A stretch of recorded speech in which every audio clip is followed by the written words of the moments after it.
All right. I will call this meeting to order. This is a regular session of the Bloomington Common Council for the 16th of September, 2020. Will the clerk please call the roll? Yes, Councilmember Rello. I'm here. Scambolery. Here. Rosenbarger. Here. Sims. Here. Boland. Here. Piedmont Smith. Here. Flaherty. Here. Smith. Here. And Sandberg. Here. Thank you. All present and accounted for. Here is a look at what we'll be discussing this evening. We will have three sets of approval of minutes. We will hear reports from council members, from the mayor and city offices, council committees, and the public.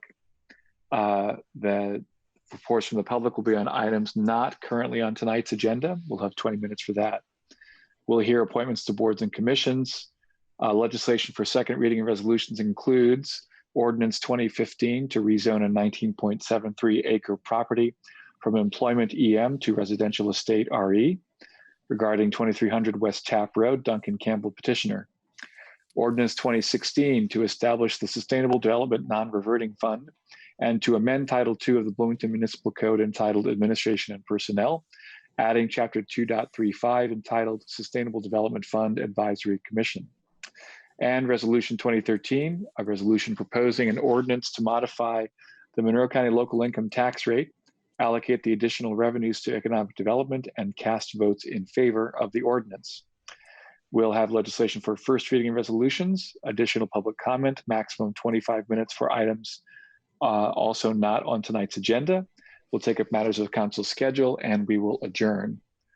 To that end, let's now start with approval of minutes. Are there any minutes to be approved? No.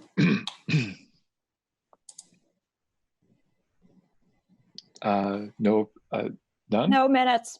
No, there were Okay. none. I see some listed here from, okay. No minutes to approve. We'll go now to reports from council members. I will start with the people who are furthest to the right on my screen. That means starting with Councilmember Rosenbarger. No report. Thank you. Councilmember Piedmont Smith. No report. Councilmember Rollo. No report, thank you. Councilmember Smith. No report. Thank you. Councilmember Flaherty. No report, thanks. Councilmember Sims. No report. Thank you. Councilmember Sandberg. Nothing here, thanks. Councilmember Scambolery. No report. Thank you. That makes it an even 9. No reports from council members. We go now to reports from the mayor and city offices. I see His Honor the Mayor John Hamilton here. Mr. Mayor, please give us your report. Thank you. Can you hear me all right? Coming through loud and clear. Great. I want to thank you for having this session, of course, and thank you for the chance to speak briefly. I wish I were able to be in a room with you in this important night, but I appreciate the chance to speak in support of a modest increase in our local income tax, which you will be considering of 0.25% to help our community recover and to bring a brighter future to all Bloomingtonians. Tonight is the culmination of an ongoing conversation we began back in January. And don't worry, I am not going to repeat or even summarize all I've said before, but I do ask you to let me take the time I need briefly to make some essential points on this vital measure. Why we need this modest increase now, tonight, is a bit complicated, even counterintuitive for reasons we have discussed. The need certainly will become more apparent in coming months and years. The bottom line is that a vibrant, responsive government with adequate resources is most vital in times of greatest challenges, as the history of our community and our country clearly teach us. And we certainly face enormous challenges now and for the foreseeable future. COVID, climate change, racial justice, growing economic disruptions and inequality, and the accompanying growing needs for food and housing and other essentials for those in our community who will continue to be hardest hit in difficult times. We face city revenue pressures for several coming years, and we are using our rainy day surplus to help weather the immediate storms. But for the longer term, we have the very important decision to make. Will Bloomington have the resources we need to preserve what we love about Bloomington and move forward for everyone in our community? Again, I won't repeat past presentations, including one just last week.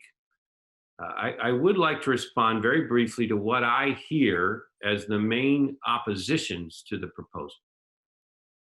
Concern one, the timing is bad, wait. True, in some ways, this may not be ideal timing, precisely because these are uncertain and challenging times. But the need is clear right now, and the reality is we do not have the luxury of waiting months or even weeks. We have to act now because of the serious threats already demonstrated by the state legislature, that if we do not, the choice may well be taken away from us or hamstrung early next year. Concern two, the planned uses of tax proceeds aren't finalized in detail, or more process is needed among the council and the public to decide the uses. This is absolutely true, but it is also absolutely not a reason to vote no. More process is needed to determine the ultimate uses. We will have varied views on priorities, and the views may change over the years. I have proposed some ideas, but I strongly support a robust public process to debate and plan the uses, eventually, uses with the council and the public before a dime is invested to meet essential needs. Concern three, public engagement is lacking on whether to impose the tax itself. In fact, public engagement has been occurring generally since January 1, when I first proposed an increase, and mid-July more specifically. Data suggests people actually know where they stand on whether a tax is appropriate. The underlying question, whether additional revenue is needed and appropriate, is not that complicated, and it is up to you. Concern four, other jurisdictions oppose it, so the city should not pass the ordinance, the resolution. True, the county has voiced opposition, and it is important to hear that.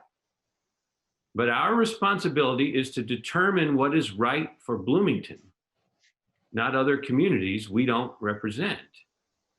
The state legislature mandates this tax be imposed countywide, and it defines who votes and how. After we pass this tax, we will be in a much stronger position to go arm in arm with our colleagues to ask the state legislature to allow us to put this in place in the city only, as we have asked for many years. And of course, we'll all continue to collaborate as we do every day, including on how best to invest available resources. Last, concern five, the tax itself is just a bad idea because it's regressive, or because money should be left with individuals who need it and know better how to use it. I think this is just wrong. We all wish state law allowed us directly to make our local income tax more progressive, but it does not. Here's the critical point. Whether this tax is effectively progressive or regressive depends on how we use it, and that is entirely up to us. I am confident we all are committed to investing the revenues to the benefit of those who need most our support. The more general anti-tax view, sadly, has become more familiar in recent decades. But I believe all of us here participate in government because we believe it has an important role to play in building a better community, to address serious challenges, to advance more justice and opportunity and well-being for all, and that it takes taxes to do it. Finally, I'll note that most of the tax proceeds will come from households earning $100,000 and above, and also that even after the proposed tax increase, all our residents will enjoy among the very lowest income tax rates of any residents in our 21 county region. Now, let me just return briefly to the reasons for the tax. If we want seriously to recover forward, we have to have resources to do so. With the right resources, and let me be clear, we will discuss and develop all the details together, council and administration. But with those resources, we can help underemployed people get back to work. We can achieve a lower carbon future and lower cost of living for many, many of us with more energy efficient buildings and better transit, bike, and pedestrian options. We can help local artists and their institutions and protect local food production. We can strengthen our crucial and very stressed safety net and create more affordable housing and food security and other essentials for those among us who are struggling mightily.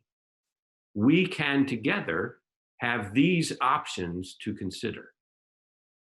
Without such resources, we will not be able to invest in these or other ways, and indeed likely will struggle just to maintain basic services like public safety, infrastructure, sanitation, maintenance in coming years. I'll close with this. Respectfully, the choice tonight, while perhaps not easy, is rather simple, stark even.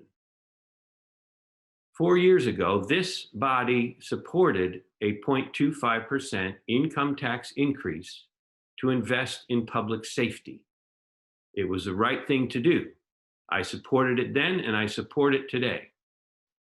Today, 4 years later, the question is, will we make a similar investment in our community to respond to this terrible pandemic and economic recession, to lift up the poor and low income among us and preserve our community, to respond to racial injustice, and to address the climate emergency we face? We live in times today with the greatest economic inequality in a century. In a limited resources scenario, that gulf will only widen. We have a choice whether to address these unconscionable terms. We live in times today with enormous racial challenges that persist and can poison our future, even still. We have a choice whether to make the kinds of investments that will create greater equity for people of color. And we live in times today when the existential threat of climate change looms on the West Coast, in the Gulf, and in our own community. We face life-threatening heat, severe storms, and other terrible burdens to bear, often unjustly borne by those with the least means to respond.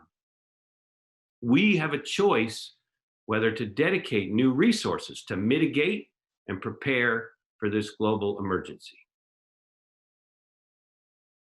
Doing nothing today, in some ways, could appear easier to some. The poor or jobless, the disenfranchised or discriminated against, the climate change victims or refugees, our future generations, they do not have the most political clout. Their voices are typically not the loudest, though sometimes we hear them in the streets or in marches calling for action. Those voices are the ones we in government need to listen for and to heed today. We need to invest again in our community like we did 4 years ago. We need to take care of our whole community, even though the voices in favor may be harder to hear. They are there. They call us to do the right thing. And it is always time to do the right thing. I thank you, and please support this investment in all the people of our community, now and for generations to come. Thank you. Thank you, Mr. Mayor, for that report. We go now to council committees. Are there any council committees to report? Councilmember Scambaluri. Yes, thank you. Just this afternoon, in consultation with Alex Crowley in the Economic and Sustainable Development Department, as many of you know, the city is considering a proposal to the Economic Development Administration for a federal grant with matching dollars from the city of Bloomington. That proposal is coming together, and Mr. Crowley would like to provide an update for us and talk about next steps with that proposal. So with that in mind, I'll be convening a meeting of the Sustainable Development Committee this coming Monday evening at 7 p.m. And the materials for that will be forthcoming. Thank you. Thank you. Any further reports from members? Seeing none, we'll go to reports from the public. If you are a member of the public who would like to speak on an item that is not on tonight's agenda, please raise your hand in Zoom or type into the chat, where I'm not sure who's going to be doing the recognizing, either the clerk or the attorney. But I would point out that while the mayor spoke about an item on the agenda tonight, I would ask that members of the public refrain from speaking about Resolution 2013 until it comes up. With that, Ms. Bolden, Mr. Lucas, who's calling the I think it will be me tonight? I think it will be me this evening. Madam Clerk, And please. first up, we have Mr. Jim Shelton. Mr. Shelton, if you'd like to unmute yourself, you can go ahead. And you'll have 5 minutes. Good evening, Council. Jim Shelton with the Chamber of Commerce was speaking right now on behalf of CASAs, or Court-Appointed Special Advocates. I want to let the public know that CASA's fall training will start in just about a month. It'll be on October 19th through November 11th. It will be via Zoom. It will not be face-to-face. It'll be on Monday, Wednesdays, and Thursday evenings from 5:30 to 8:30. We very much need people to volunteer to serve as CASA. As I've told you before, and you've probably heard and not surprised, COVID-19 has put a tremendous stress on families, and sadly, this has resulted in an increase in the number of children being abused or neglected. So the number of cases in the juvenile courts have increased, and the demand for CASAs, volunteers, to help with the children and help them get through this process and as fast and as quickly and safely as they can is dramatically increases. We now have somewhere around 50 children waiting for a volunteer.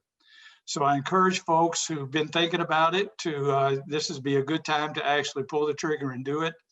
If you haven't thought about it, it's an excellent volunteer opportunity. You get to help children, you get to help our community. You'll learn a lot.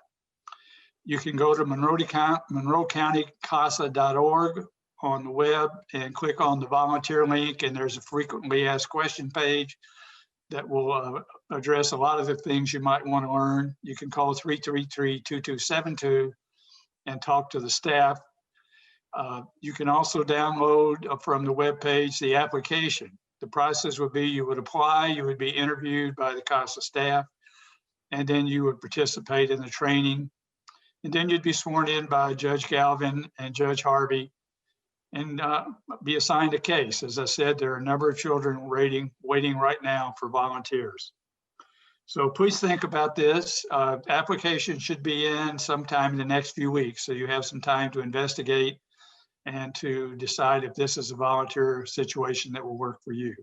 You're basically the eyes and ears of the court. You're not in charge of fixing things. That's the judge's job. Your job will be to assess how things are going with the child or children, how the parents are doing and complying with the steps they've been outlined that they must follow in order to be reunited with their children, and to work with the foster parents whose homes the children would be in.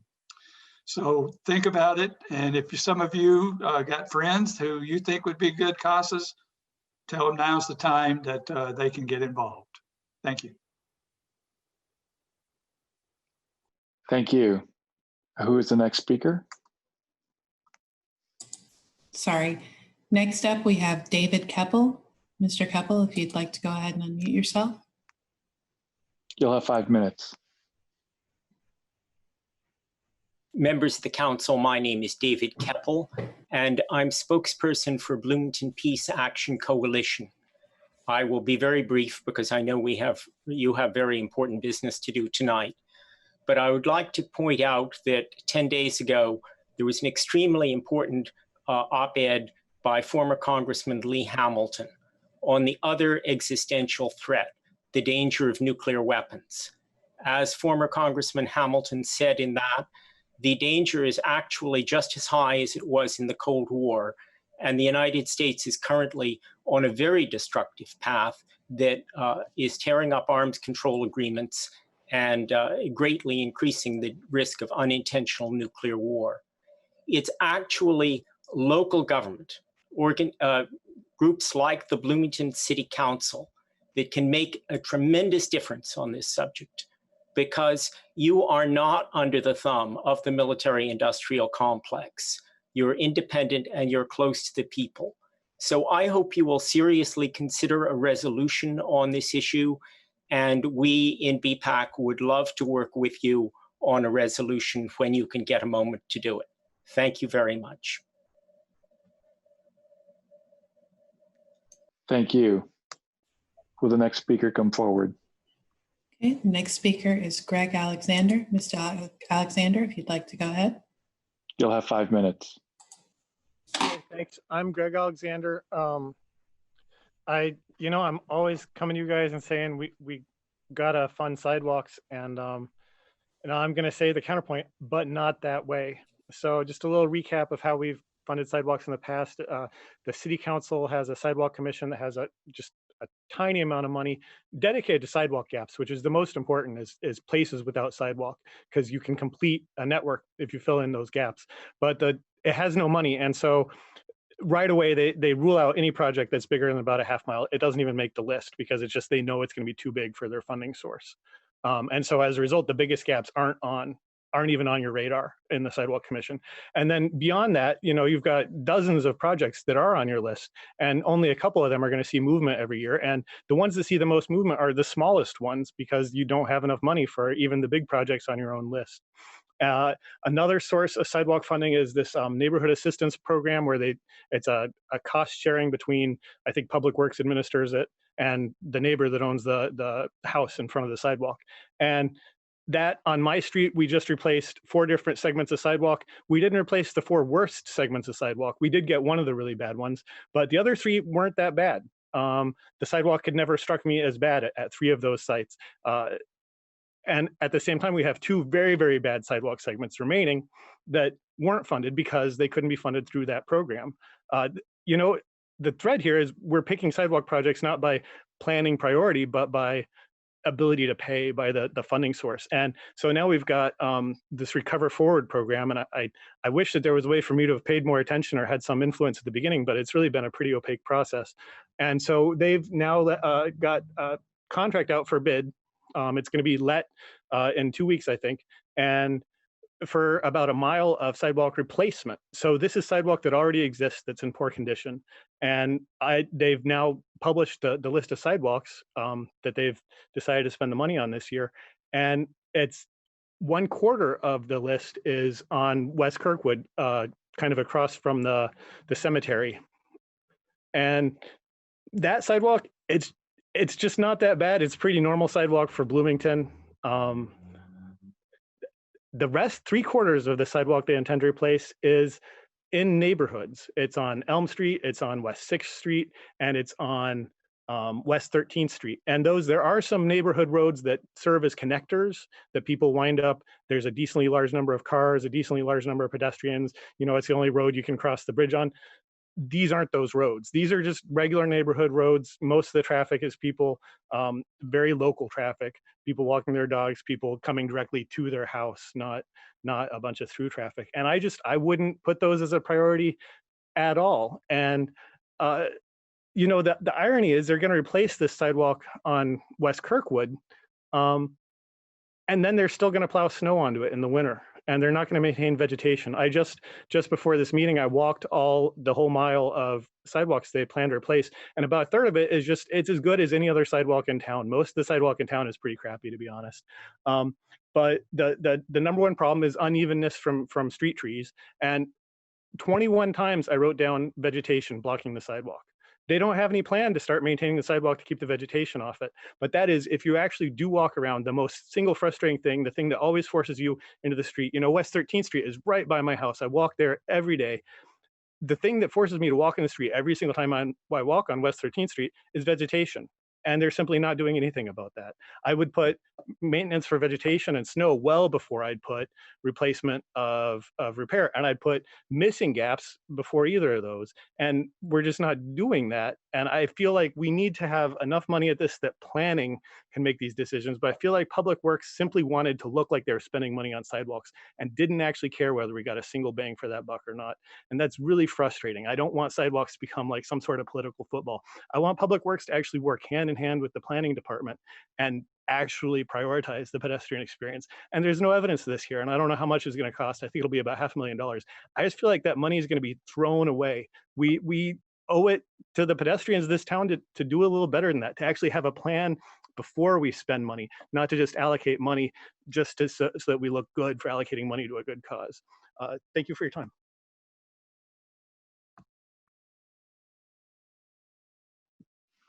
Thank you.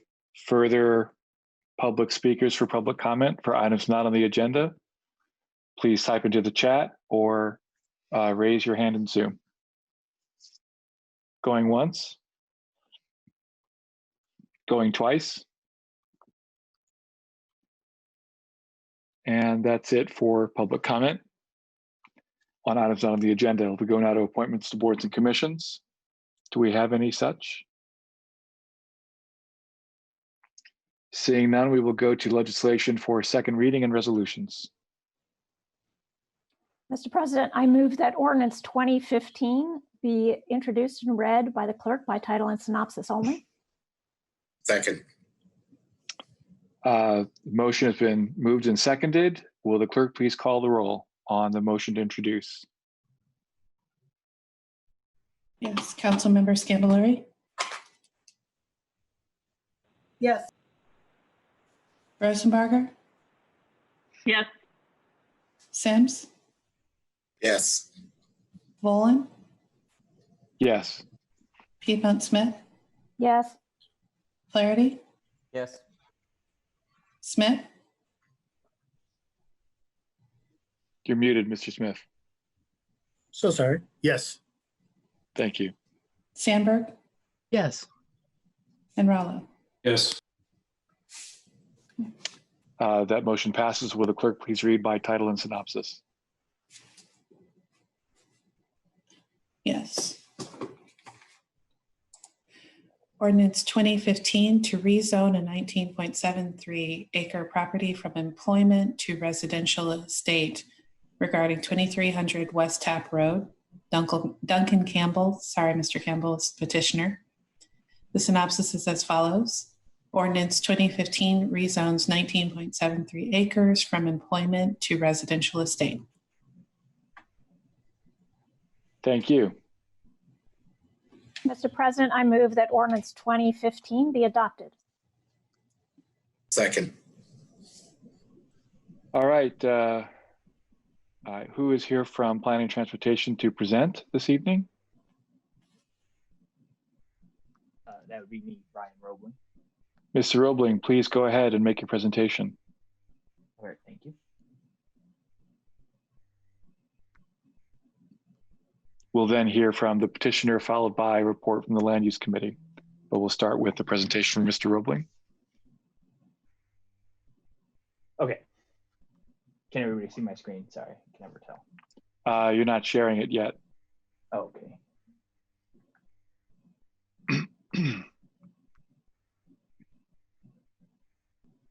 Please go ahead. All right. Thank you.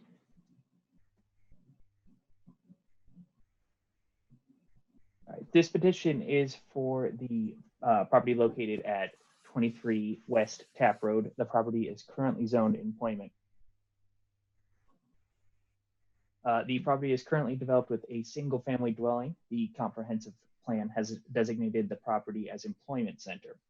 The surrounding uses include vacant parcels to the north, south, and west, and Clear Creek Trail to the east. The property to the south is a vacant quarry and is owned by the petitioner. That property is also outside the city's jurisdictional bounds. Just as a petition overview, the petitioner is proposing to rezone the property from its current zoning from employment to residential estate. The EM district does not allow for the construction or expansion of single-family dwellings. The property, the petitioner is requesting to rezone the property in order to expand the currently existing structure. Just as a history of the site includes a historic house, which was constructed in the 1830s. The property is within the Borland House and First Quarry State local or listed historic district. The property was annexed by the city of Bloomington and zoned quarry. The property had been identified by its adjoining use while the property was within the areas intended for annexation. This caused the property to be zoned quarry. The newly adopted UDO and conversion map changed the zoning from quarry to employment. The comprehensive plan has designated this portion of Tap Road as employment center. The intent of the employment center designation was to provide location for a variety of commercial, employment, and utility uses. The comprehensive plan uses a broad brush approach to land use mapping rather than a parcel level analysis. This allows for flexibility while evaluating parcel level considerations. The comprehensive plan offers points of guidance and goals that are in line with this development approval. Goal 2.2 sets a goal of preserving assets of historical and architectural significance. Policy 5.2.3 in historic neighborhoods and districts, preserve and enhance authentic design characteristics such as building form by encouraging new or remodeled structures to be historically compatible with neighborhood and adjacent structures. Historic preservation to enhance our sense of community, to preserve the stories of older cultures found in the landmarks and landscapes we visit, and to protect the memories of people, places, and events honored in our local monuments and markers. The comprehensive plan's purpose is to ensure that development decisions are balanced with protections for and conservation for natural and historic resources. The comprehensive plan furthers this purpose with Vision Statement Principle 9, which discusses the importance and desire of to enhance our natural assets and protect historic resources. Vision Statement Principle 12 is focused on virtues of historic preservation and rehabilitation of historic structures, helping to ensure their continued use. Goal 3.4 sets a goal to increase the area of native plants within the city. These native plants will help improve soil, air, and water quality and increase the capacity of local wildlife. The comprehensive plan also gives guidance for allowing residents to age in place, including the ability to meet basic needs and ensure self-sufficiency. Goal 1.2 seeks to support strategies that sustain and enhance the health and safety of residents. Policy 4.4.5 encourages special design to promote housing which is built for a range of ages. Policy 5.3.2 specifically seeks to enable seniors to remain in their home while also allowing them to age in place. Just to give an overview of what is being proposed to be completed after the rezoning, here's an image of the site plan. You can see the existing primary structure, the 3 accessory structures, and the entrance along Tap Road. The addition can be seen on the southern portion of the site along with the proposed setbacks. You can see that the proposed addition is set back 25 feet from the rear and roughly 100 or 215 from this side. Here's a drawing of the proposed addition showing an addition, the additional first floor living space and restroom. Here's the southern elevation of the proposed addition. There are currently 2 issues that will arise from the proposed rezoning. The first is a dimensional standard based on the proposed addition to the current structure. The proposed addition will encroach 35 feet into the rear building setback and will require a variance in order to be constructed. The property to the south is owned by the petitioner and again is outside the city's jurisdictional boundaries. The second issue that will arise is the limitation on accessory structures in the RE district. The RE district allows for accessory structures with a maximum cumulative footprint of 50% of the square footage of the primary structure. The site currently features 3 existing accessory structures with a cumulative footprint of roughly 3,300 square feet, which is roughly 2,300 square feet over the maximum allowable for the property.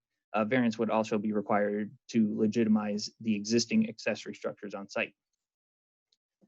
So the Plan Commission, who voted 9-0 to send this petition to the Common Council with a favorable recommendation, and the department promote rezoning the property, which has both unique historical and environmental characteristics that should be preserved. The comprehensive plan also gives guidance to help assist residents to age in place. When the property was annexed by the city, it carried forward zoning for Monroe County. However, the zoning was historic remnant of the former quarry property to the south because they had often been under single ownership. The former quarry district was replaced by the employment district with the adoption of the conversion map. The EM district is not the appropriate use or the district for a large residential property and does not allow for the expansion of the existing historical use.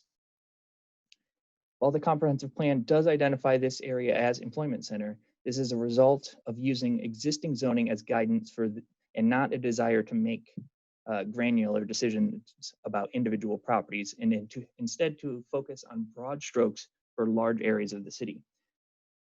Parcel level changes were not part of the conversion map process, but the possibility that some would need to be addressed was anticipated for the zoning map process.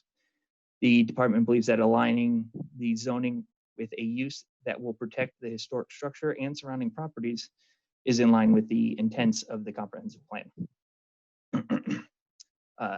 The rezone to single-family district would also require future uses on surrounding properties to be set back further than they would otherwise be required if this property were to remain zoned EM, further protecting the historic and environmentally sensitive property. Allowing the rezone will allow the desired addition, improving the chance of long-term stewardship and care of the site while allowing the longtime owners to remain in their home. The following recommendation was made by Planning Commission, case ZO 1620. The recommendation had the following conditions, which would address issues that would exist on the site after the zoning map amendment. The first was the proposed addition to the structure must receive a variance from the Board of Zoning Appeals in order to encroach into the rear building setback. The second was the property must receive a variance from the Board of Zoning Appeals in order to legitimize the existing accessory structures on the property. And I can answer any questions. Thank you, Mr. Roebling. We will now hear from the petitioner. If Mr. Campbell would like to speak. Hello, sir. Hello, Ms. Piaggio. Good to see you both. Good evening. Well, we gave you a petitioner statement, which is, I think, our version of what Ryan has just elaborated. So I don't really have anything to add to that, but happy to answer questions if anyone has any. Okay, well, we'll take questions in a minute, but first we'll hear the report from the Land Use Committee. If the chair would like to present it. Well, there's not much to present. I mean, I think we all supported the proposal for the reasons that Mr. Roebling described. So I don't really feel the need to take up any additional time. Okay, well, with that, we will now open the floor to questions on this ordinance. Are there any questions for staff, the petitioner, or the committee?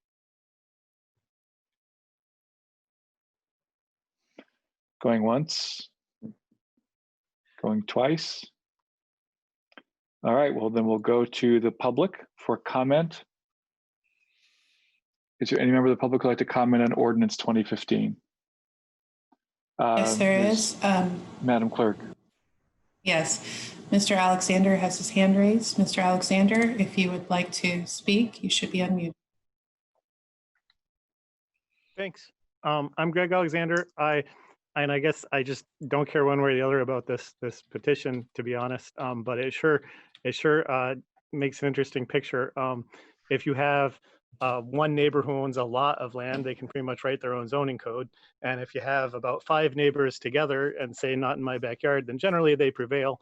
But on the other hand, you can have a duplex or a quadplex, you know, actually housing a number of people, and it's in this same kind of awkward situation where it's grandfathered in, but it doesn't really fit. You know, this parcel, it's the reason the outbuildings don't conform, I assume, is that they used to serve basically a commercial or quasi-commercial purpose, and then the residence obviously is a residential purpose, and so this puts it in kind of a zoning gray area. Well, these duplexes are in that same problem. They don't conform to the current zoning code because they weren't really anticipated as part of that process, or they were condemned as part of that process.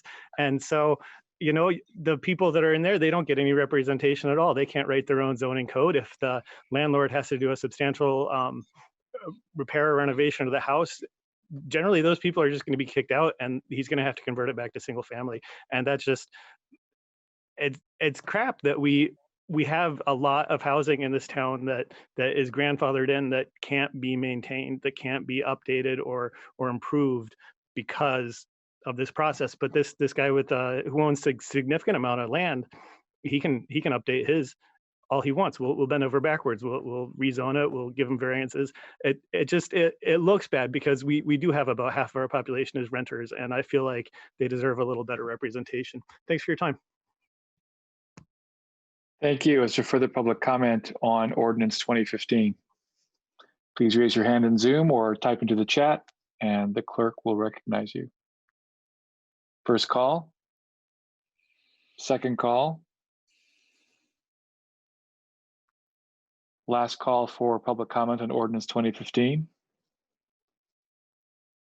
Seeing none, we'll go back to the council for further questions or for debate. Is there any final comment on Ordinance 2015? Councilmember Piedmont Smith. Yeah, I just want to address the one public comment that we did have just now. I think it's unfortunate when members of the public who feel passionate about something that's really important for the greater community, then it just seems to me like it's a misguided comment at this point, because it seems to me that he did not actually read the proposal.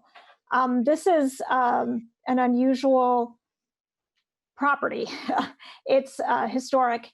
It is environmentally sensitive and has a lot of floodplain and tree coverage that we don't want to disturb. It has a pretty narrow frontage on Tap Road, so that there's not really room to put additional, to subdivide and put more density.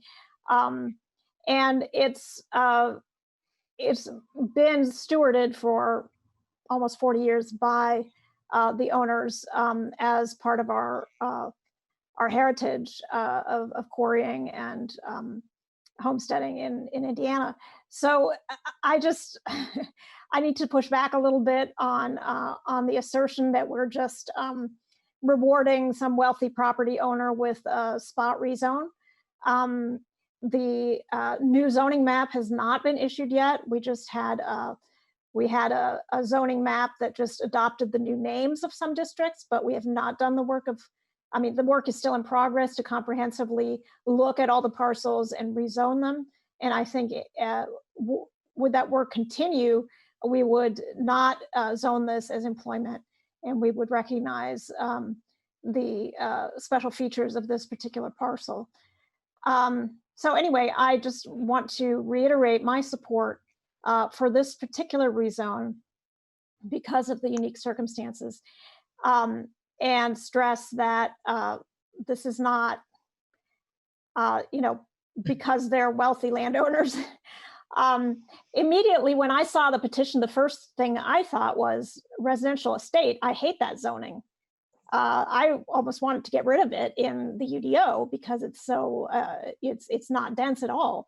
But I think when it's used to protect environmental features, that's basically the only legitimate use, and that's what's on the table here. Thank you. Thank you. Further questions or comment? I see Councilmember Sandberg and then Councilmember Sims.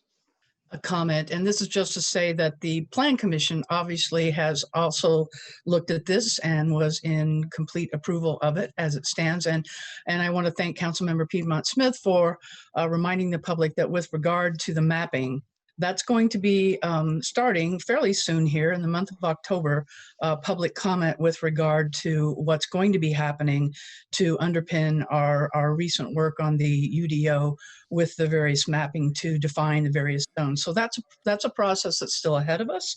There is still ample opportunity for the public to weigh in before it comes back to the Plan Commission and this body sometime next year. So thank you again for your forbearance with Plan Commission and the work that we're doing in the interim with some of these issues. Thank you.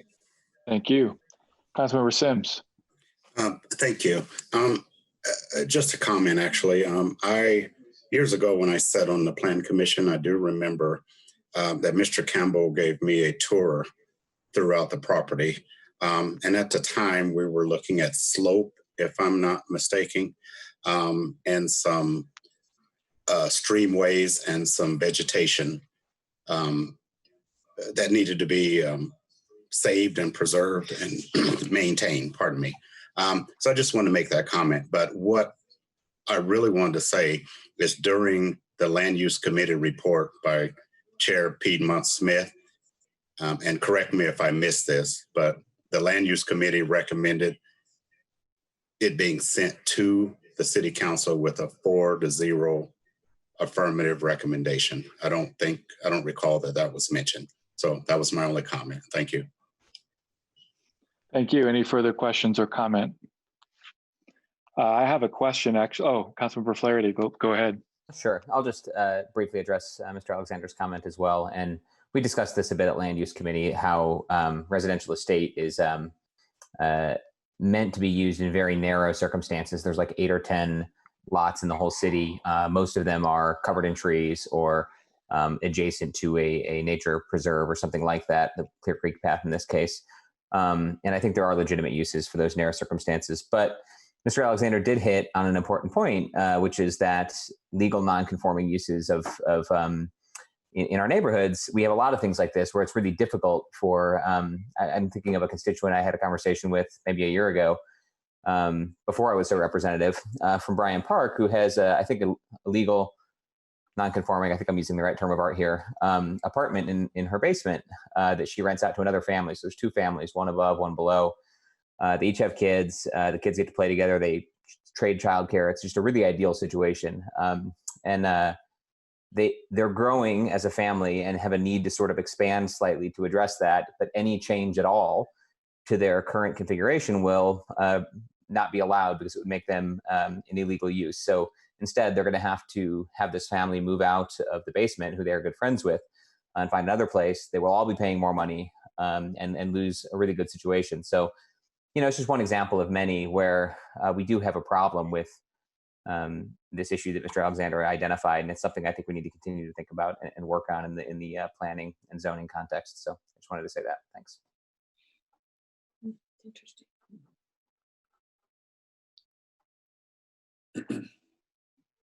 Mr. Volin, we can't hear you. My bad. I'm sorry about that. I wanted to take a chance to ask a question of Mr. Roebling. Mr. Roebling, does the EM zoning type allow for any kind of housing? It does not. No housing, no dwellings at all. So, I mean, you would say that this is technically an upzoning from a housing perspective. Yes, from a housing perspective, absolutely.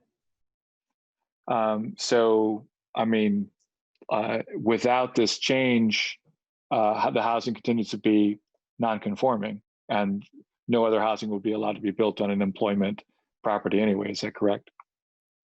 Yes. Thank you. Are there any further comments on Ordinance 2015? Seeing none, we will go to a vote. Will the clerk please call the roll on Ordinance 2015? Sorry about Yeah, we need. Yeah, there you go. Councilmember Rosenbarger, Yes. Sims, Yes. Volin, Yes. Piedmont Smith, Yes. Flaherty, Yes. Smith, Yes. Sandberg, Yes. Rollo, Yes. and Scambalori. Yes. That is 9-0. Mr. Campbell, Ms. Biaggia, use your new power for good. Thank you very much. Thank you. We will go now to Ordinance 2016. President, I move that ordinance 2016 be introduced and read by the clerk by title and synopsis only. Second. We have a motion and a second.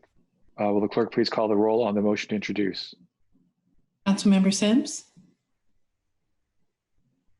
Yes. Volin, Yes. Piedmont Smith, Yes. Flaherty, Yes. Smith, Yes. Sandberg, Yes. Rollo, Yes. Scambalori, Yes. Rosenbarger.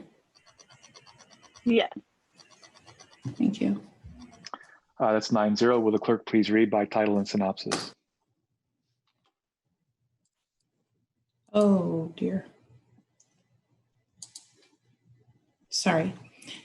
Ordinance 2016 to establish the Sustainable Development Non-Reverting Fund and to amend Title II of the Bloomington Municipal Code entitled Administration and Personnel, adding Chapter 2.35 entitled Sustainable Development and Sustainable Development Fund Advisory Commission.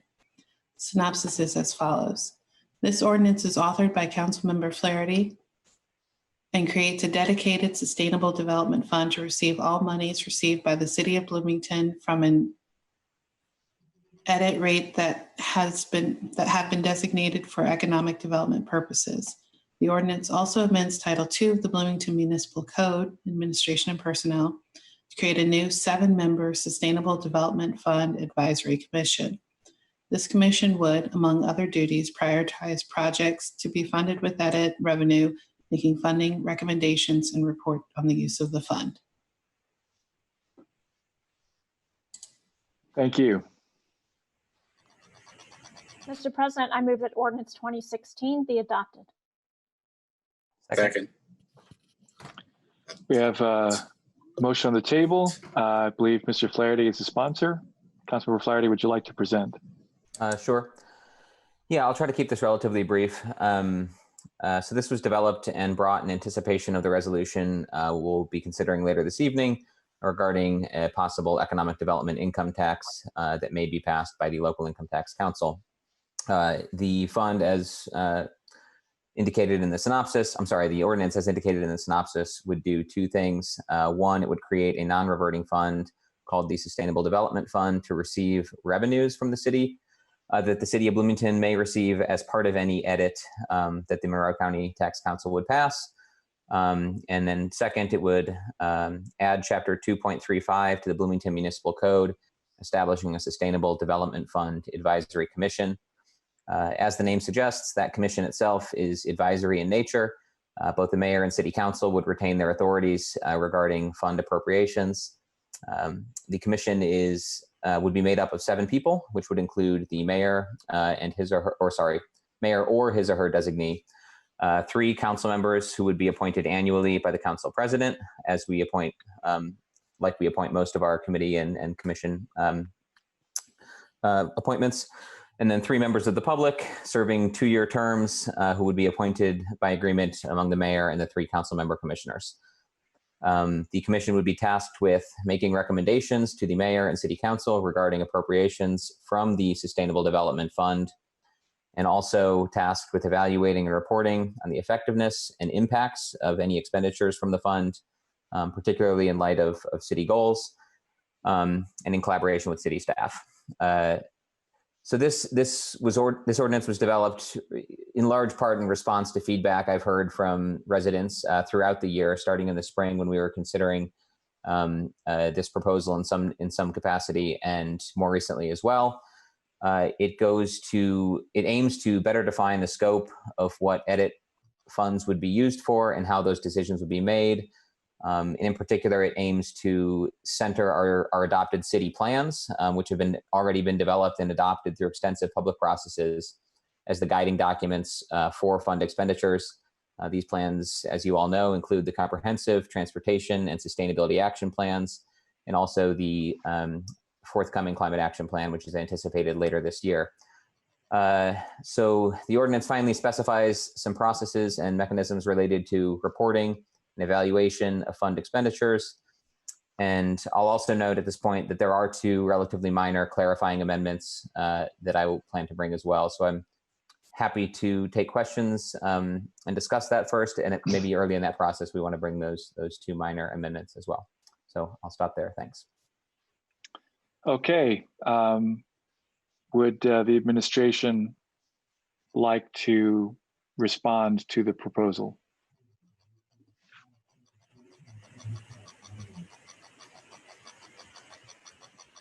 I'm sorry, there we go. I appreciate it.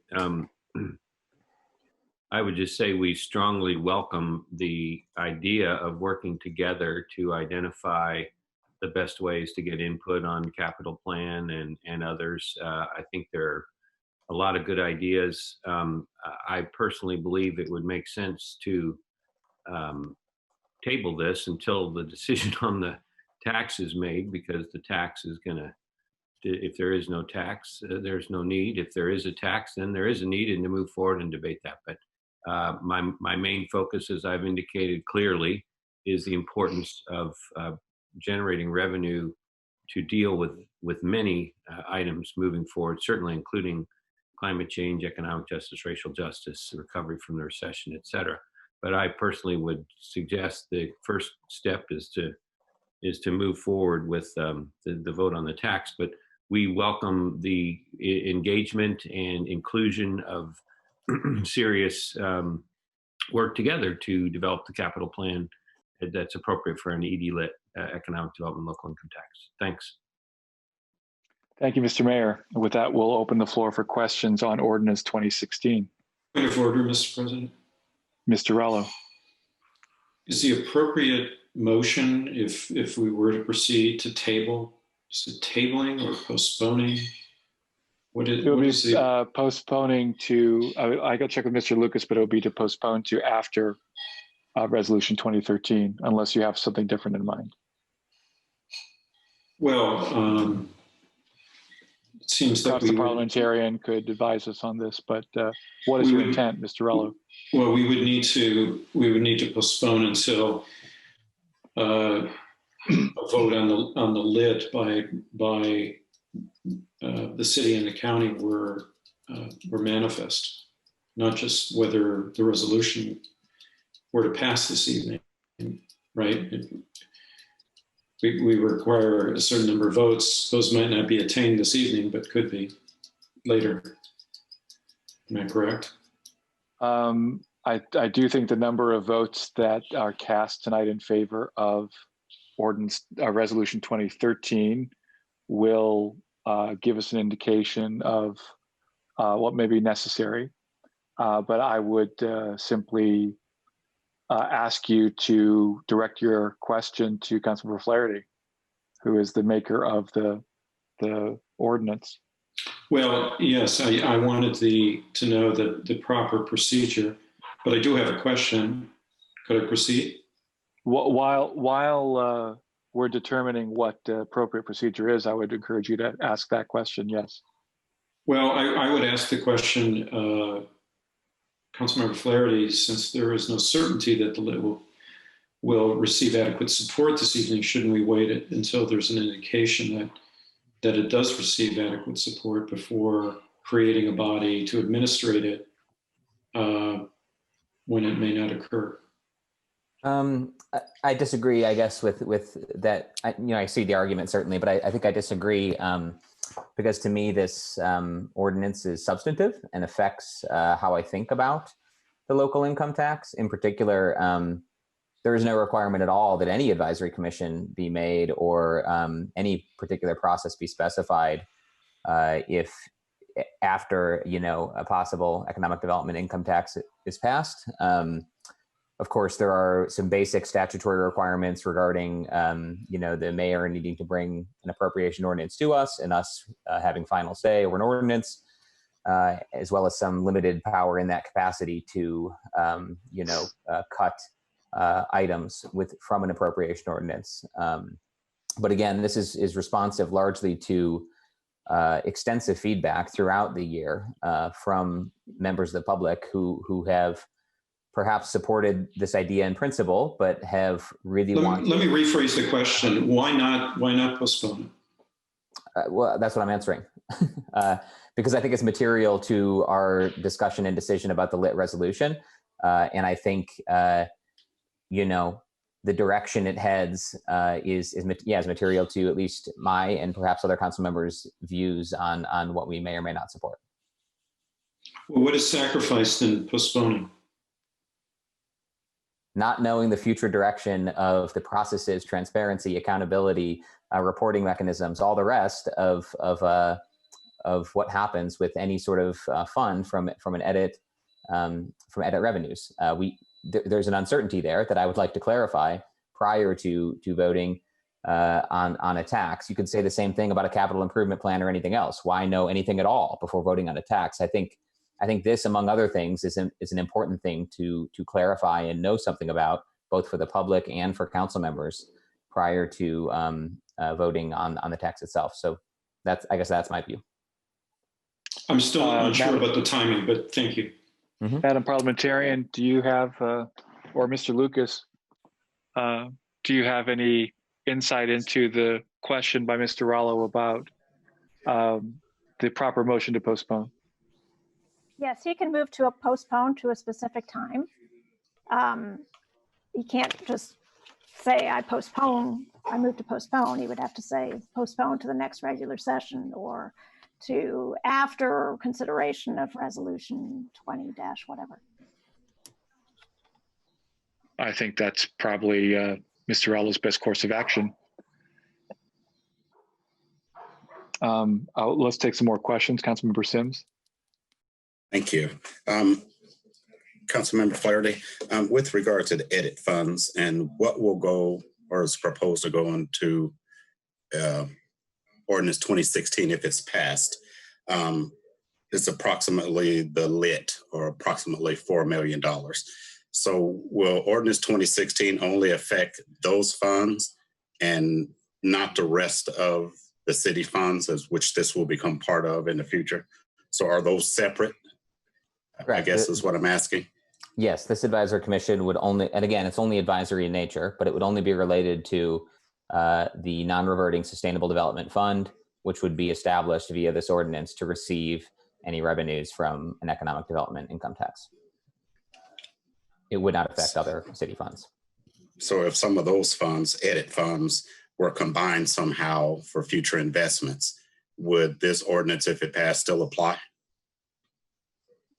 I'm not quite, can you clarify what you mean by edit funds being combined? This $4 million, the lit tax, will go into the general fund.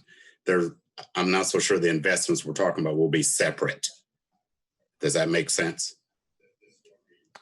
I'm still not quite sure I follow. I think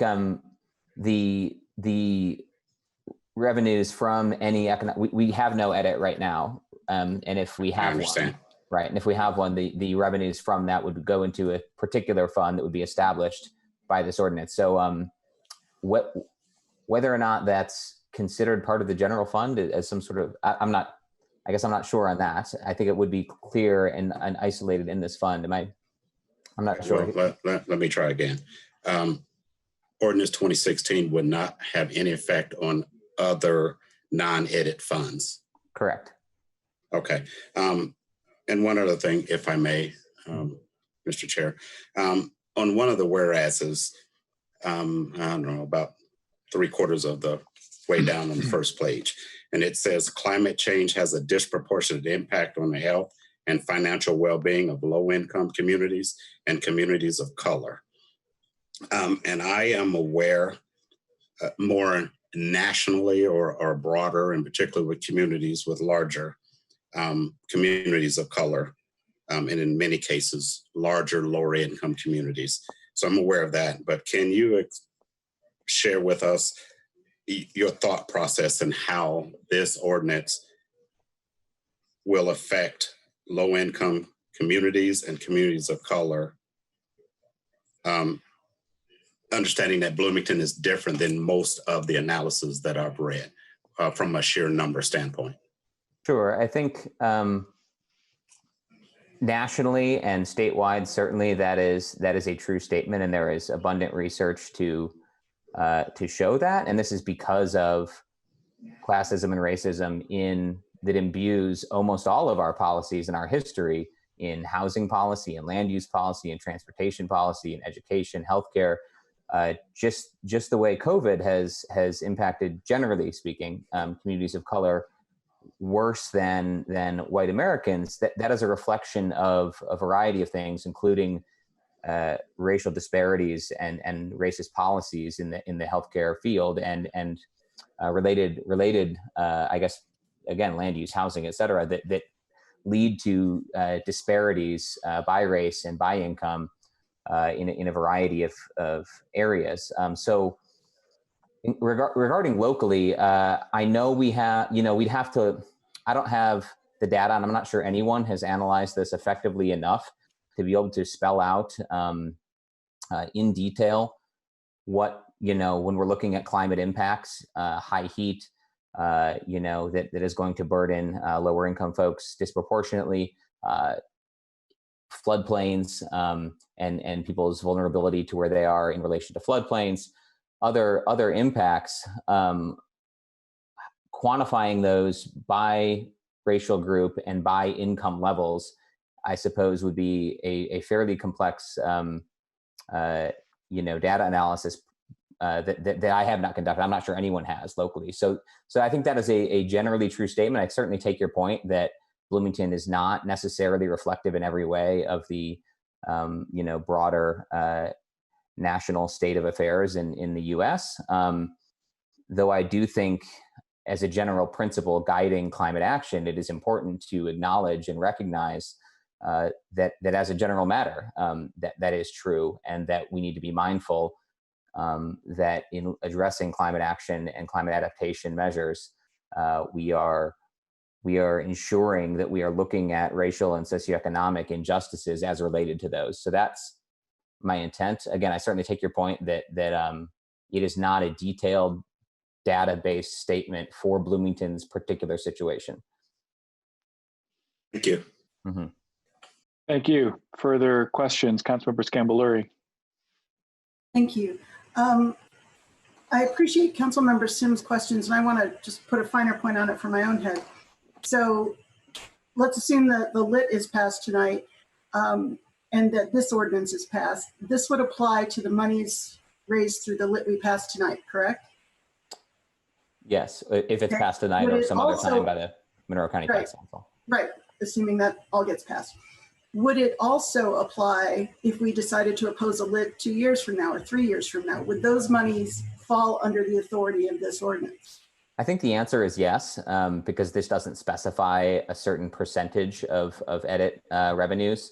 Though I'll say that wasn't my intent in drafting it, and I think so sort of by default, the answer is yes, but I would say, let's say 2 or 3 years from now, the Monroe County Tax Council is considering, let's pretend this passes, the resolution we're considering tonight and the proposal before the Tax Council. And in 2 years' time, it's decided that another 0.15% is desired for transit specifically, dedicated. I think if that's the case, some situation like that, and there was support for it among this body, we would amend this ordinance and probably craft a new ordinance that would specify and direct the revenues from any additional increment and what they would go to, if that was the intent of the city council at that time. Got it. Thank you. Mm-hmm. And one element of this this proposed ordinance that I appreciated was your mention of using this proposed group to actually look at impact and look at whether or not we've moved the needle, whether or not we've made a difference. And I realize none of that methodology can be decided till we know what such a tax would be used for. But could you just talk more about your thinking on that and how you envision that function could work in a group like this? Yeah, I think it will be in some aspects difficult. I think the climate action plan that we are developing will probably help guide us in that direction. I think there's a lot of metrics you could look at for measuring effectiveness. It probably is going to vary by the type of expenditures. To use some examples from, the Recover Forward initiatives, looking at something like energy efficiency and weatherization assistance to lower income households. Then you could look at number of people helped, energy savings, emissions reductions, and annual savings for those households.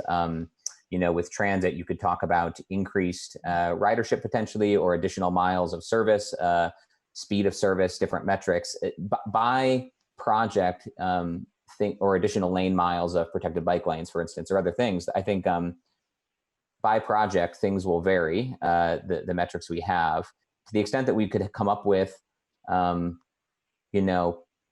metrics across projects, whether it's, potential savings for households, or, emissions reductions, or even, implementation of projects that we have that are implementation of projects per timelines established in our adopted plans. Those sort of common metrics across projects or programs would be really useful. I think it will be largely up. That is the type of thing that I think the commission and city staff, working in collaboration with one another, would need to develop in time. But I think it's important to identify that as the target, that we have a methodology and to the extent possible, quantitative approach to measuring the impact, so that we know that we are, doing our level best to choose the most impactful things to invest in based on our city goals. That's helpful. Thank you. And I'm probably at time, so. Thank you. Councilmember Rallo. Thank you. Before we continue with questions and public comments and council comments, it seems to me, since this ordinance, since the resolution that we're going to hear is material to the need for this commission, I would offer a motion to postpone the ordinance until after we hear the resolution this evening. So just postpone until later in the evening. Is there a second to the motion? Going once, going twice. The motion does not have a second, so we will continue with questions. Are there questions from members? Further questions? If not, Councilmember Smith. Thank you, Council Member Flaherty. Will you say, what do you, first of all, is that, how does that work with Mr. Underwood in the city? How would that work with, it's not encumbering the funds, but it's setting them aside or designating them for the purview of that committee or commission, whatever you want to call it? Is that permissible? Or is that what we are doing right now? We're making it permissible under the way that the city would be able to move money around and spend money? So the administration has already mentioned in its materials supporting the resolution 2013 that the intent is to create a dedicated fund to receive all revenues from any edit. That's already been established, I guess, and is, yes, permissible and totally fine to my understanding. Again, the commission's role is advisory in nature, so they have, both the mayor and the city council continue to retain their authority as it relates to any appropriations per fund, subject to state statute requirements on what things can be spent on, and subject to our own city code. So I don't think there's any. I think I've answered your question. Is that sufficient? I think so. And then tell me the idea of how it relates to the capital plan.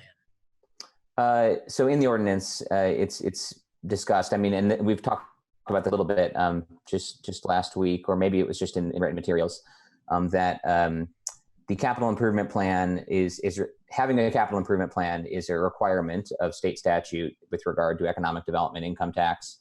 And that has it has a handful of particular items. You have to kind of have a checklist meeting that statute. The capital improvement plan included in our materials supporting resolution 2013 is, I believe, meant to be illustrative, and it is not representative of what the city's ultimate capital improvement plan would be.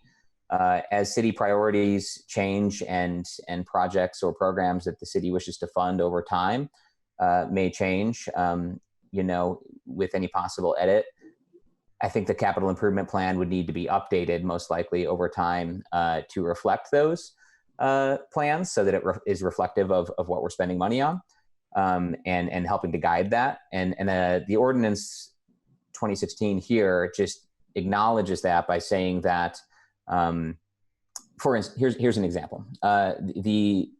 The capital improvement plan shared by the mayor that's illustrative in nature doesn't include transit, for instance. And I think the idea, at least from the administration, is that that's not part of their current priorities based on the percent proposed, the percent change proposed. But if at some future point, working with our county colleagues or something else, we decided that we wanted a portion of funds going to support transit, the ordinance anticipates that the capital improvement plan would be amended or changed to reflect the recommendations of the advisory commission. So that everything would continue to be in line with the requirements of state statute, and that our capital improvement plan would be reflective of the direction that the advisory commission is recommending for expenditures. Thank you very much. I appreciate it. Mm-hmm. Further questions from members on Ordinance 2016? Seeing none, we will go to the public for comment on Ordinance 2016. Sorry, order, Mr. Flaherty. Yes. I think it might be more effective for me to introduce the two amendments that I mentioned prior to public comment, and then we could have, the public would be able to comment on the ordinance as amended. Yes, please, if you would. To you. So I move that Amendment 1 to Ordinance 2016 be adopted. I think I need it. Needs a second. Second. Motion and a second. Mr. Flaherty, if you would present. Sure. And this is in your packet addendum that I think everybody received this morning.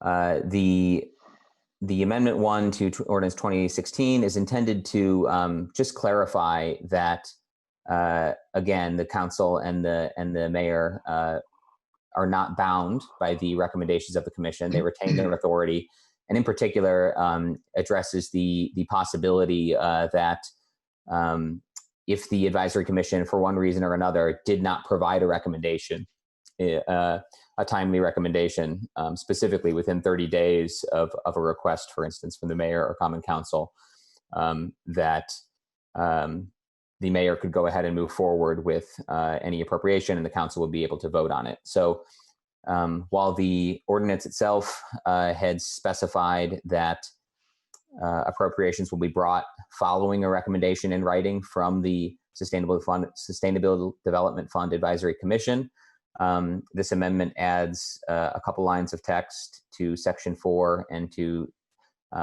Section 4 of the ordinance and the anticipated BMC 2.35.050 Section B to, again, clarify those things. So you have the text. I can read the text of the amendment if that's helpful, but it's in the packet and you all have it.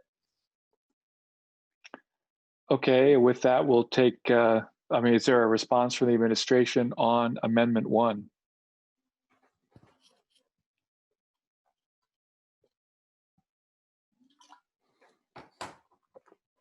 They can respond perhaps at a later moment.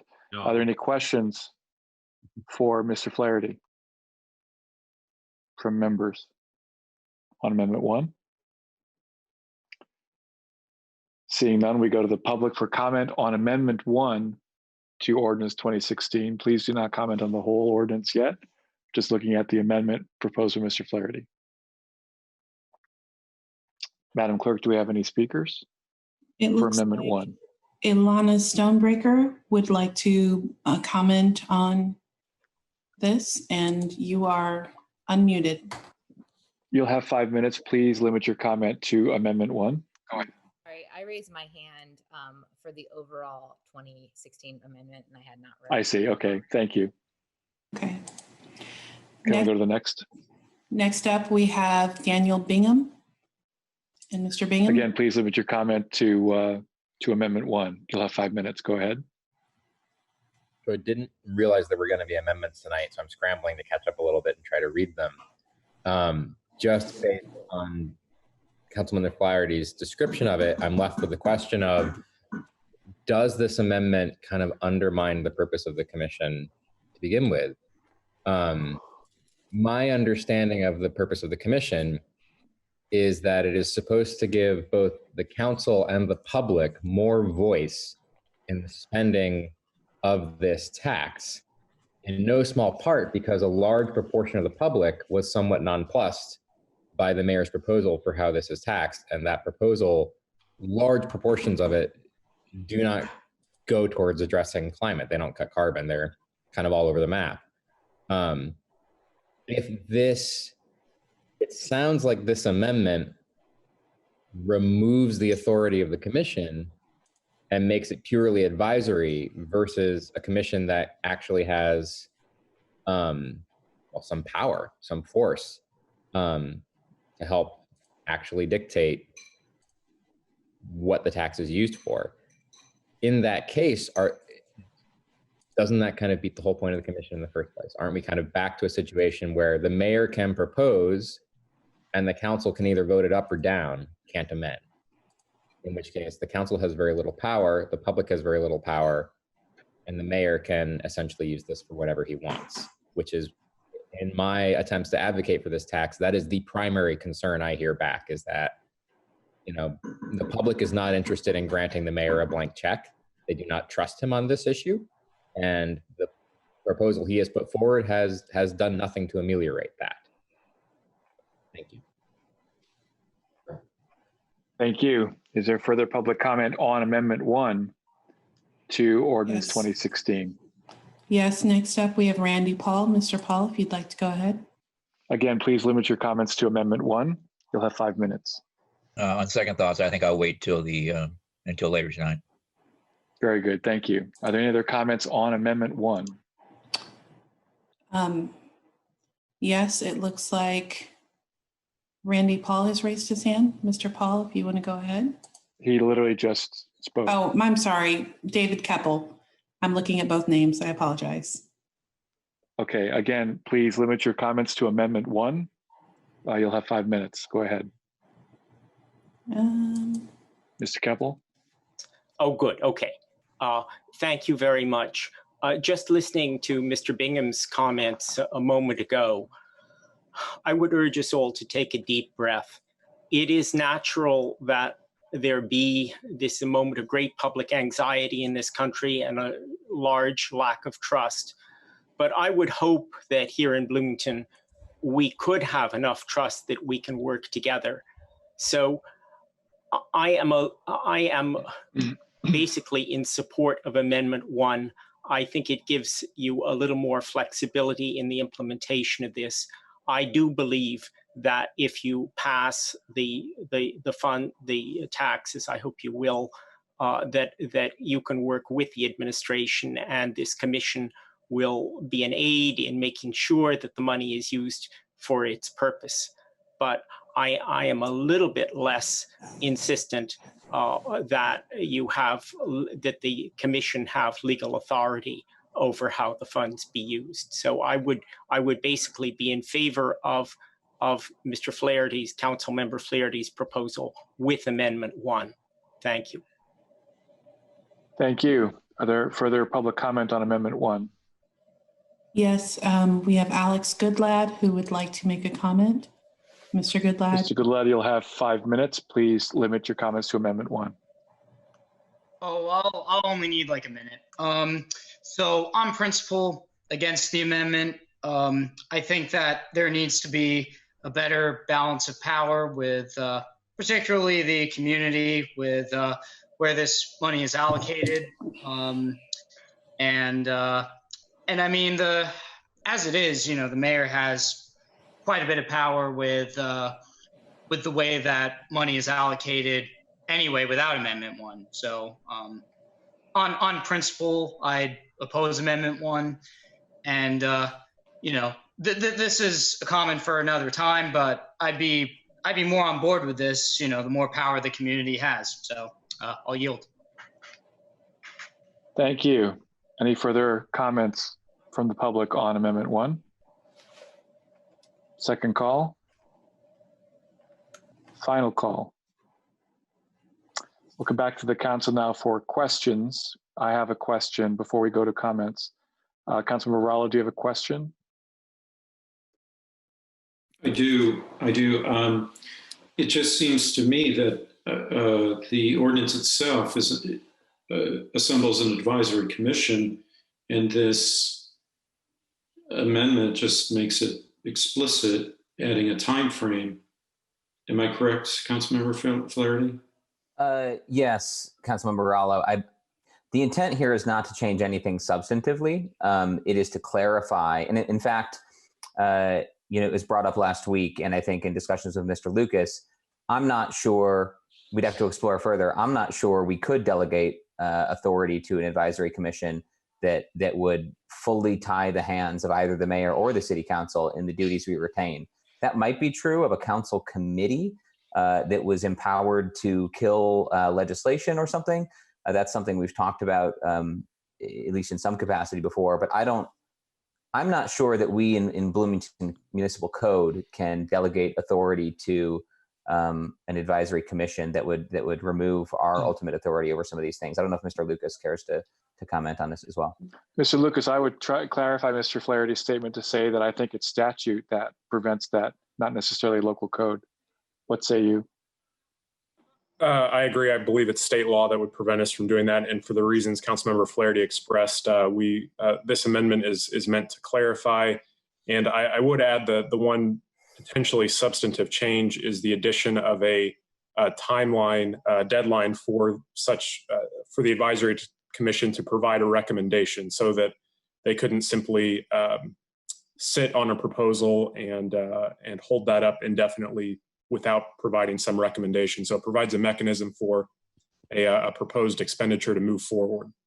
And let me clarify as well that the way the ordinance is structured and what it calls for is not anticipating simply a request for their recommendation with regard to a fully fleshed out proposal. The idea and how the ordinance is crafted is to get more elected officials and more members of the public involved in this process at an earlier stage, so that it is the commission itself in collaboration with city staff that is developing the proposal, that is developing the set of recommendations and the policy. And we've got then 4 elected officials and 3 members of the public who are tasked with doing that. And that's the idea. The amendment aims to make fully clear that this commission cannot in any way prevent the mayor or the city council from fulfilling their Just to follow up, Councilmember Flaherty, could I ask?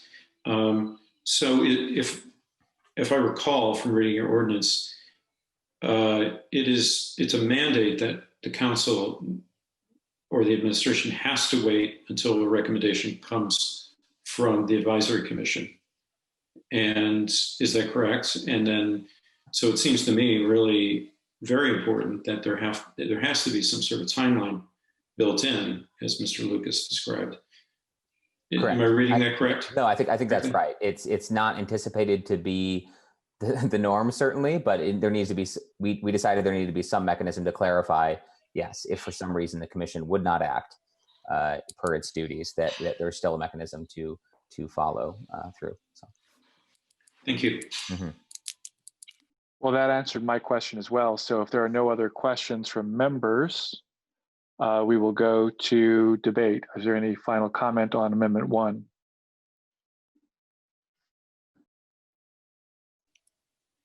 Seeing no, Councilmember Sandberg, Amendment 1. Yes, and while I appreciate on the face what Councilmember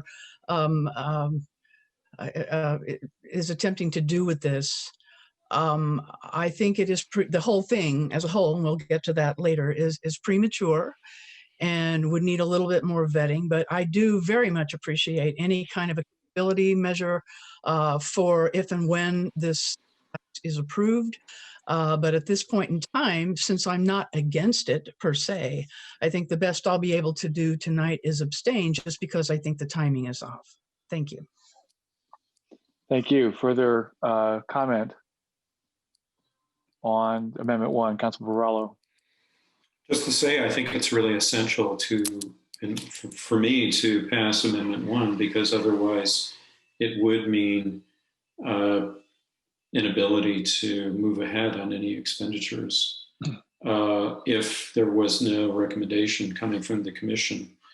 And as the ordinance is written, we would be required to wait for a recommendation. So I'll be supporting it. Thank you. Thank you. Further comment on Amendment 1? Seeing no further comment, will the clerk please call the roll on Amendment 1? Yes, Councilmember Boland. Yes. Piedmont Smith. Yes.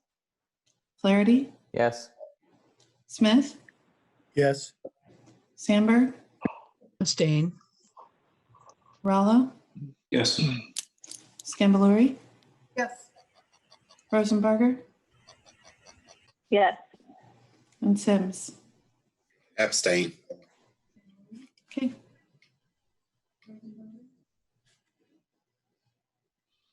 It sounds like that amendment passed 801. Is that correct? 702. All right, I did not hear all the votes. Okay. So Amendment 1 passes. Mr. Flaherty? President Rowland, I move Amendment 2 to Ordinance 2016 be adopted. Second. We have a motion and a second. Please go ahead and present. Sure. This is a very minor, simple at least, edit to Section 8 of the ordinance, simply striking the last clause, which actually conditioned the implementation of the ordinance itself on the possible passage of an edit. And after further review with Mr. Lucas, it seemed that we would run afoul of Indiana constitutional law if an ordinance's application is contingent upon the actions of another body. And since it's the local income tax council that is considering any local income tax rates, it was better to strike this. I will acknowledge that, of course, we've talked about this a bit already. I think it is important to flesh out these types of procedures in advance, and have made that case throughout the year.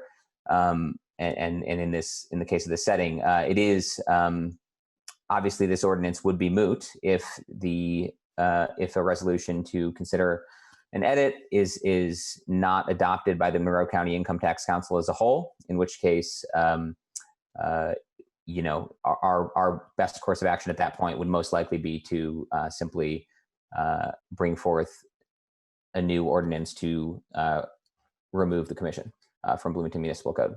But I've explained kind of already why I think the order of operations that we are undertaking at this moment is important. I know a few members disagree, But again, that's the reason for this amendment and striking the ordinance's application as contingent upon passage of any edit. Okay, are there questions from members about Amendment 2?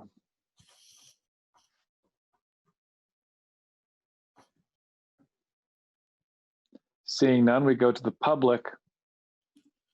Actually, I forgot to ask the administration of their opinion on Amendment 2. No comment. Moving. Thank you. Thank you. We're going out of the public. Is there any member of the public who would like to comment on Amendment 2 to Ordinance 2016? First call. Please raise your hand in Zoom or type into the chat. Second call for comment on Amendment 2. Final call. We'll come back to the council for debate. Is there any comment? Are there any questions or any comment on Amendment 2? Last call for comments. Will the clerk please call the roll on Amendment 2? Councilmember Piedmont Smith, Yes. Flaherty, Yes. Smith, Yes. Sandberg, Abstain? Rallo, Yes. Scambaluri, Yes. Rosenbarger, Yes.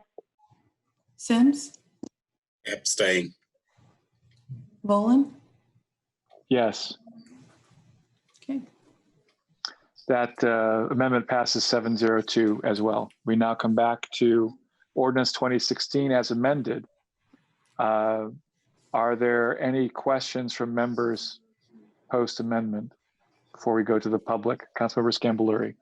And this is on the whole amendment, correct? As amended, that's correct. As amended, okay.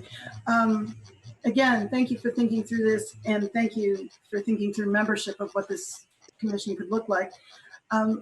Could you also comment, what I'm also thinking about is the role of the Environmental Commission and the Economic Development Commission and the Bike and Ped Commission and the Bloomington Arts Commission, and I'm thinking about the work that they all do, and I'm wondering how that will inform this group or how that will be represented in this group. And I was wondering if you could comment on what you see as a relationship among the various boards and commissions that we already have. Sure. Yeah, and that's a good question. And honestly, in drafting this and reaching out to folks for feedback, like I wondered if it might be prudent to have something like the chair of the Bloomington Commission on Sustainability as a designated seat, for instance, on the commission, or similar commissions. But as you just noted, Councilmember Scambaluri, there are a lot of commissions that potentially touch on aspects of what this ordinance tasks, the commission with looking at. I don't think anybody from those commissions certainly would be, they'd certainly be eligible to apply to be on the commission. And I think part of me thought too that having folks with, relevant professional expertise in some of these areas might be a useful metric to consider in appointing members of the public. So I left it open for that reason. All that's not to say that we couldn't change this over time, of course, too. It could involve more members of the public. Some of those could be from existing commissions if we wanted to consider that in time. That's something I'm open to. On balance, I went with the approach that I did. But I think our boards and commissions are very important in advising us on all sorts of policy. And frankly, I think we do need to be more involved with them as a council. And that can get difficult to do sometimes because there are a lot. But I think they provide an important role. And the intent here isn't to limit their authority or their influence.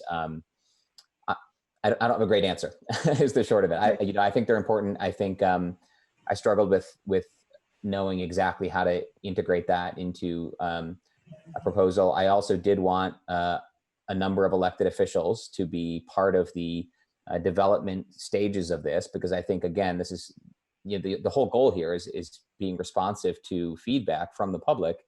And we've heard some tonight already, but I've heard it, again, all year long, that the desire for multiple elected officials to be involved in this sort of planning process around this. So that's why I went with the balance that I did. But again, this body could amend that over time, if not tonight, with majority support. Thank you. That's helpful to hear your thoughts on that. And kind of a corollary or a cousin to that question, given the creation of this board, given the creation or given if the edit passes, are there any boards who you think will especially have their role changed or their charge altered in some way by virtue of having this group? Because I was ticking off the different boards and commissions that will have an interest in an edit if it passes. And I was trying to think about whether or not we're undermining them or helping them or neither. Or both. Yeah, I think most of our boards and commissions have purviews that are that extend far beyond this, of course. Though I think you're right that it's probably of some interest to any number of our advisory commissions, and I think it would be up to this commission, the Sustainable Development Fund Advisory Commission itself, which, like many of other specialized taxes, have specialized advisory bodies for the tax explicitly. I think in developing their own procedures and methodologies for how they want to make decisions and or recommendations rather, and how they want to solicit feedback and input from the public and others, I think it would be wise of the potential commission to solicit feedback and input from other existing boards and commissions that may have relevant expertise or knowledge. So I could imagine, for instance, yes, 4 or 5 or 6 different commissions with some overlap of subject area interest, submitting their own ideas for projects or programs that are in line with our plans, our adopted plans, and making the case for why it's important to include these. So that's one possibility. But again, I think this is something that there are elements of process and procedure and methodology that the commission itself is tasked with developing and will necessarily have to come at a later date. Thank you very much. Mm-hmm. Thank you. Are there further questions from members? Councilmember Sims. Thank you. Councilmember Flaherty, I'm looking at powers and duties, 2.35.050, number 5. And it says in rare cases such as during an economic recession, the commission may recommend funds allocated outside the scope of the climate action plan and related plans. So if you can you explain that a little bit more and what it actually means? And I'd like another rare case example that is not an economic recession. And if I may consider or continue, it also says that this commission could consider possible funding outside the scope of climate action and sustainable development. And it lists different other funds that they could recommend outside of the Sustainable Development Fund. So what is your intent there, if I may ask? Yeah, I think good question. And I think it's an important provision in the draft. And it seeks to balance really what was the original proposal brought by the administration, as well as some of the emerging and changing needs that we find for the community at times. So while the ordinance is meant to, again, recenter sort of our adopted plans and the direction and the projects that they call for and say we should be implementing, it also seeks to recognize that there are economic shocks and other health emergencies or otherwise that may necessitate or make a strong case for using the edit funds in a different way, which state statute allows. There's this final provision under the state statute that specifies any other lawful purpose of that city government could spend money on is valid. And so, for instance, I don't imagine that augmenting. I don't imagine that using the edit revenues as the means of increasing Jack Hopkins social services funding would continue in perpetuity, for instance. But I think there is a very strong case to be made for that right now, perhaps even beyond the amount that's been proposed in the context of economic recovery from COVID, when our social service agencies are very stressed and there is a greater need for the work they do. Whether or not we want to allocate from the general fund to increase Jack Hopkins kind of in perpetuity, I think that's another question. And that's actually what the second part of that gets to, which you called out, which is that, for instance, if there are provisions or project ideas or program ideas that are not really within our plans, but that the council or the mayoral administration feels have merit, in considering whether to recommend a funding allocation that is outside the scope of sustainable economic development, the commission should consider if the edit revenues if they think the edit revenues are the best funding source for such a proposal, whatever it may be. So it just calls out a couple of other funds, for instance, food and beverage tax or public safety, local income tax, or the housing development fund, because those also may be valid sources of revenue. For instance, we've used the food and beverage tax as a source of arts grants to help arts organizations during this economic downturn. So that's all that means. If we're going to consider, grants like that in the context of economic recovery for arts organizations, that this commission should at least be thinking about, are there more appropriate sources of revenue to tackle that particular issue at this time? If not, by all means, continue to make the recommendation. If the commission thinks that there is a better source of funding for a particular proposal, then they could note that. So it was just meant to be saying that we will take a holistic view at the funds available to address the needs of the city and the needs of the city during cases of economic downturn. You asked for another example. I can imagine a natural disaster, that impacts the city in a meaningful way from a health perspective or otherwise, that might necessitate, funds that we call upon. And while we have reserves or rainy day fund to do those sorts of things, I wanted this provision in place to be able to provide another mechanism to kind of get at some of the things that frankly Mayor Hamilton has proposed as a reason for, is at least one reason for considering this resolution 2013 related to COVID recovery.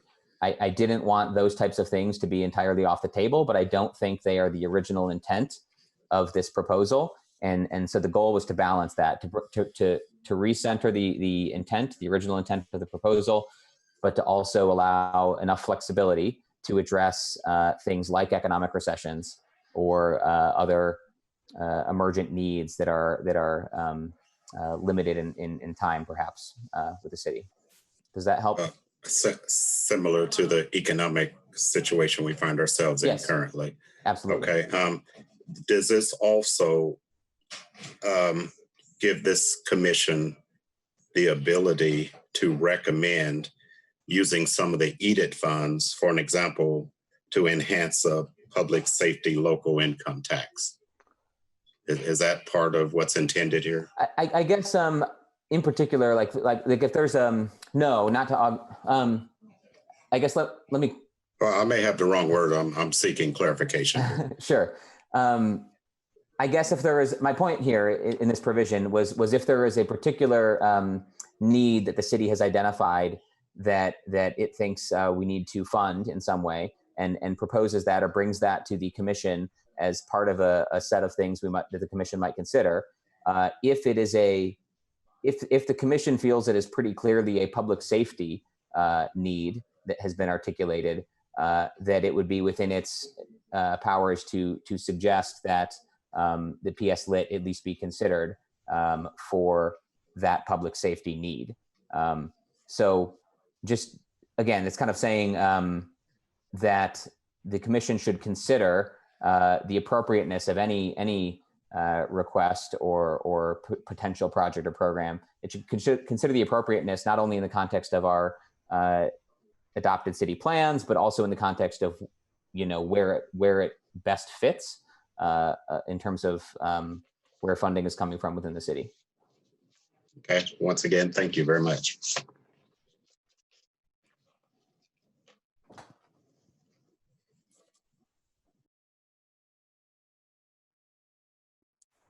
You're muted, President Bolin.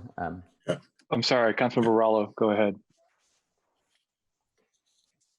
Councilmember Flaherty, could you describe a process where appointments are made and you say that they should be made by consensus between the mayor and the council, but where they're not, where consensus isn't made, that it occurs through ranked choice voting? By whom? By the mayor and the 3 council appointments? Correct. I'm not sure if that's specified in the ordinance. It says, I mean, I'm wondering if, I mean, it's kind of vague enough that it might imply that some of the other appointees might vote on the ranked choice. It doesn't explicitly say who makes those votes of the ranked choice point voting. I guess it's implicit in the sentence. In the event that the mayor and council member commissioners cannot agree on a city resident appointment, a ranked choice vote from among qualified candidates will be used to fill the seats. I could have said a ranked choice vote be made by, yes, council member commissioners and the mayor. Again, the clause earlier in the sentence probably implies that, but I take your point that there is at least some level of ambiguity there that could be corrected. That would need to be done in writing via amendment right now, if I'm not mistaken. Which could that be done by a friendly? It's a friendly amendment, Mr. Lucas.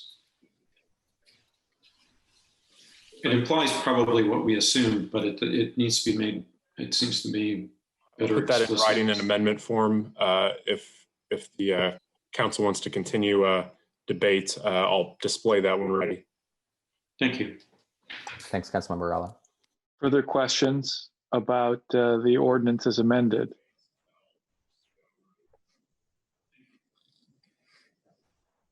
Have we been to public comment on the ordinance as amended? Okay. We can come back to questions and, well, I guess we have to handle the amendment now before we go to the public.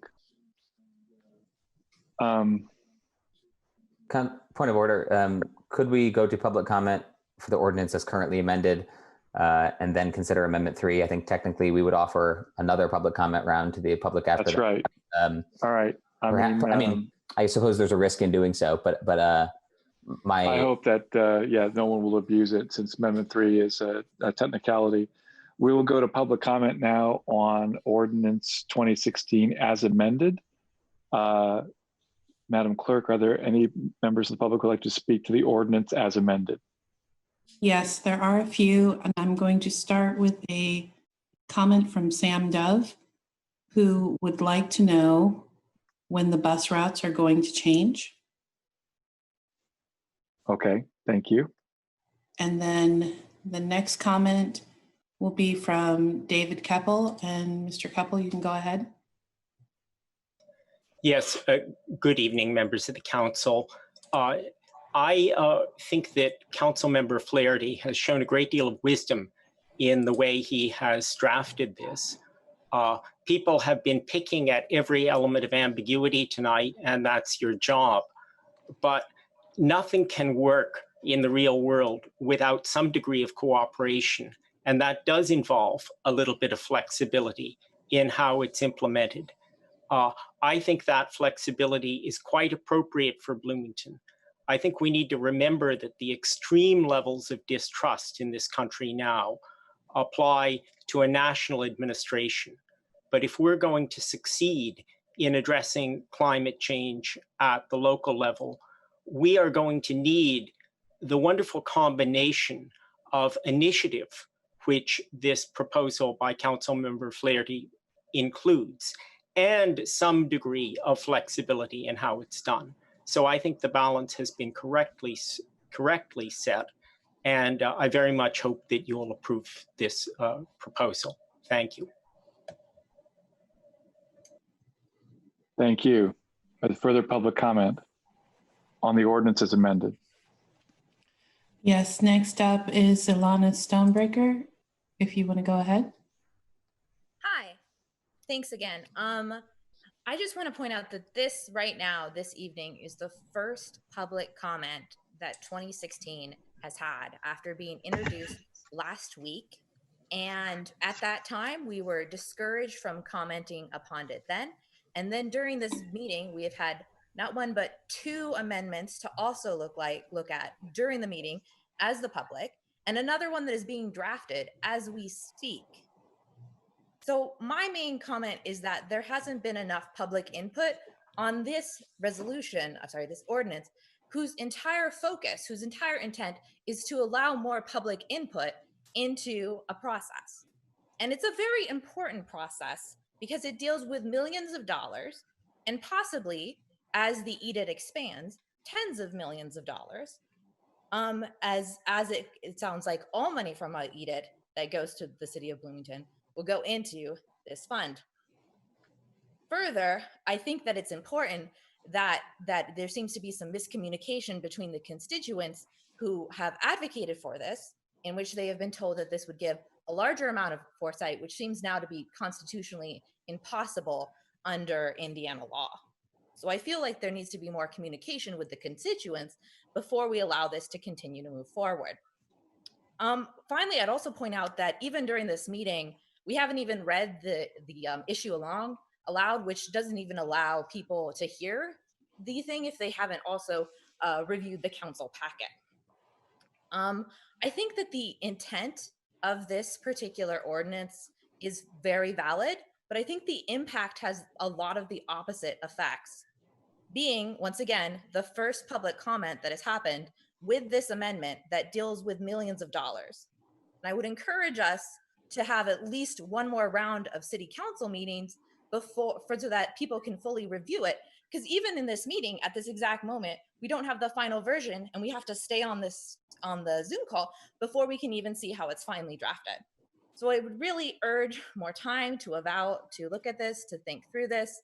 I'm also very curious about how we're going to ensure accountability for those members, which, as to remind you, council members and mayors are democratically elected.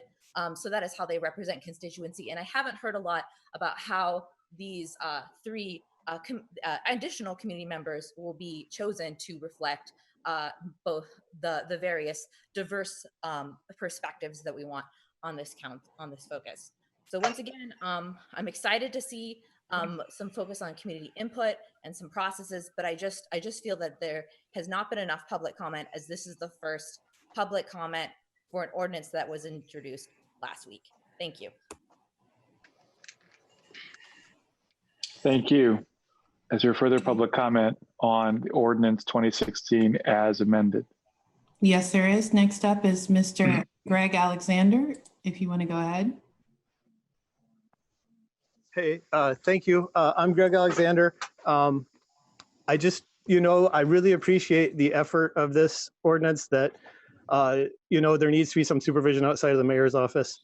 But you really, I believe that you have to identify the problem you're solving before you raise a tax. And we've identified a problem, the buses, and we've identified that they are amenable to this kind of funding solution as far as anybody has said.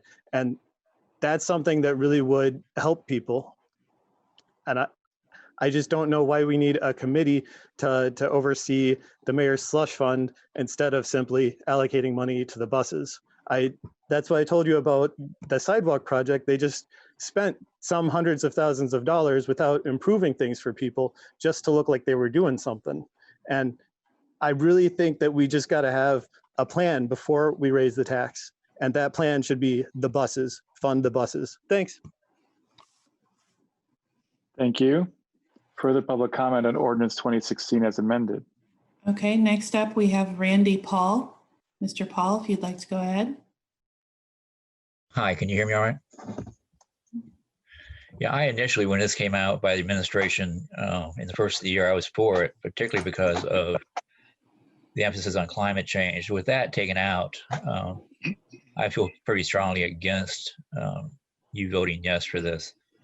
In many ways, I think the the vote you're taking tonight isn't just about an income tax increase. I think it's going to determine how history is going to view you as far as how you led Bloomington and Mr. Monroe Paul, I County. hate to interrupt you, but this is the amendment. This is the ordinance creating the advisory commission. The tax itself is the next item. Okay, can I come back later then? Of course you can, yes. Okay, thanks. Thank you. Please limit your comments to Ordinance 2016, the creation of advisory commission. The next speaker, please. Mr. Bingham, you are up. Hi. I'm honestly debating as I sit here whether or not this ordinance does enough. I think the intent is absolutely in the right place, and I honestly think it is necessary to have an ordinance like this, some body, some mechanism that shifts power from the mayor's office to the council and the public more broadly in the shaping of how these tax dollars get used in order to earn the public's support on this. Because in trying to advocate for this tax, the biggest pushback I have gotten is that the plan the mayor put forward either isn't clear enough for people, it's too all over the place, it doesn't have a clear point, or it's not climate focused enough. And that is a criticism I really agree with as well, is that it is, we have to respond to climate change. Everything we are experiencing now is partly fueled by climate change. Everything we are experiencing was predicted by climate scientists in the 90s and 2000s as a consequence of climate change, including the pandemic. If we put most of our money into trying to ameliorate the symptoms without also solving the cause, we will fail, things will continue to get worse, and people will suffer far worse than they have this year in the coming years. We're not going to get a better moment to respond to climate change. We are going to be facing rolling shocks. Now that we're in it, and we are in it now, these shocks are going to keep coming and they're going to keep getting worse. We might get a few breather years here or there. 2021 might not be too bad. 2022 might feel like we're getting our footing again. But then 2020, 2023 is going to come down like a sack of bricks. And it's going to keep coming. So we have to respond to climate change while we are in it, while people are suffering from it. We lost the window to respond before that's reality. We blew it. The time has passed. Which means every dollar in a tax like this, frankly, we need so much more money than just the $4 million raised by this to respond to climate change. It's going to cost $1 billion to hit the IPCC's targets over the next 10 years for just the grid electricity, let alone transportation, let alone. Mr. Bingham, I'll make the same admonition. Remember, we're talking about the advisory commission and not the tax itself. Okay, thank you. The point of all this being that Mayor Hamilton's proposal, which proposes many, many things, of which climate is a relatively small proportion. I think less than $1 million directly cut carbon emissions in Mayor Hamilton's proposal. Doesn't cut it. Doesn't begin to cut it. Hence, much of the lack of support for it. It's already a hard ask for people to ask people to raise taxes at a time like this. If we're doing it and then also not addressing the cause at hand, it becomes impossible.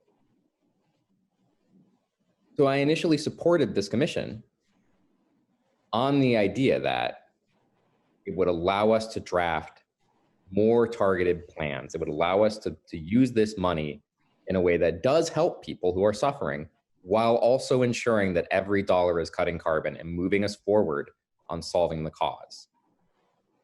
My concern, both with a more thorough read of the legislation as originally written and with the amendments, is that it doesn't actually shift enough power. And we are still effectively left in the same situation we were before, where the mayor can put an appropriations proposal out there and the council is left either voting it up or down, but unable to substantially change it. In which case, if the mayor does not decide to put forward a climate first proposal, we're stuck. If this if the council believes that this commission can solve that problem, and I'm not a lawyer, so I'm just left with my lay reading of it. If the council believes that this commission can solve that problem, then I support it, and I ask the council to support it. If you do not believe it solves that problem, if you believe it leaves us in the same position we were before, where the mayor puts forward a proposal and the council is left to vote it up or down without any substantive mechanism to amend it or change it, then I ask you to vote it down. And I have to say, I don't support the LIT right now either.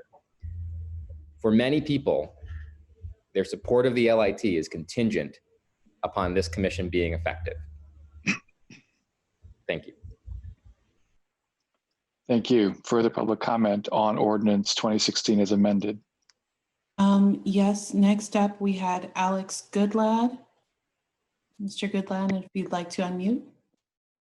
Okay, so here's what I have to say. So I don't want to get too much into the next ordinance, but I want to talk about it as it relates to this ordinance, which is that without this ordinance being considered right now, there's pretty much zero scrutiny, as far as I know, on how the money is allocated. Or I guess there is scrutiny by the council to some extent, but there's much less accessibility from the public.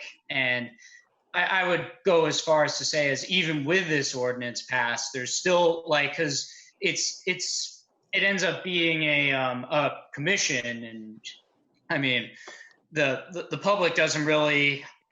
I mean, if anybody else is watching this, I mean, we have to really take it upon ourselves as public human beings to use these commissions and scrutinize it. That's what the assumption is with the public being involved in the process. So we really got our work cut out for us as the public goes. That being said, I would say that I would support, I would support voting for this in lieu of nothing. And I would say this commission doesn't go far enough. Though, to be fair, I guess there really isn't a way for it to go farther if this can't be a binding commission. And I know there's like some legal hoops with that. So, but the point is that I don't think I don't think there's at all a justification, period, for this tax without some sort of public scrutiny. So I would be inclined to vote for the this specific ordinance, and I yield my time. Thank you. Is there any other member of the public who would like to address Ordinance 2016 as amended? I don't Madam see. Clerk? I don't see anyone. Thank you. Last call for public comment. Seeing none, we'll come back to the council for questions or debate. Any final questions from members?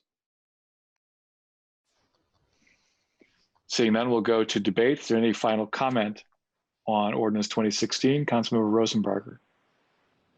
Thank you. I just wanted to say I appreciate this ordinance. Thank you for bringing it. Just thinking about talking to folks about the resolution and where people are hesitant. I think what I've heard the most is a lack of that the resolution has like a lack of purpose and people want more transparency. So I think for me, thinking about voting on the resolution, this helps me a lot to know that we're putting a mechanism in place to really make sure we're staying true to the purpose of raising these funds from people, especially in a time where it's difficult to do that. So I just want to say thank you, and I appreciate this. Thank you. Further debate, Councilmember Rallo. Yes, I would have recommended, of course I did already recommend that we might postpone because I think that this required some more time, as one of the speakers mentioned. But since we're going to be voting on it, I want to thank Councilmember Flaherty for bringing it forward. And I think it adds another layer of review involving public in terms of city expenditures. And I don't think that despite the fact that it's an advisory commission only, I don't think that's insignificant. So I'll be supporting it. Thanks. Thank you. Further comment from members? Point of order, actually, Council President Volan. I was wondering if Mr. Lucas had an update on the possible small. Oh, I have forgotten about this. Yeah. Yes, I think I've got an amendment in writing that reflects what Councilmember Rallo wanted to propose. If you give me just a moment.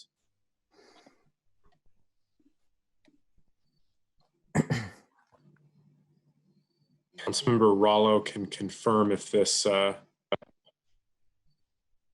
reflects what he intended. Yes. That makes it explicit. Thank you. So I don't know if a motion had been made to adopt that amendment, but it is not. Would someone like to make that motion? I'll make the motion. Second. Motion and a second. Any discussion on the amendment?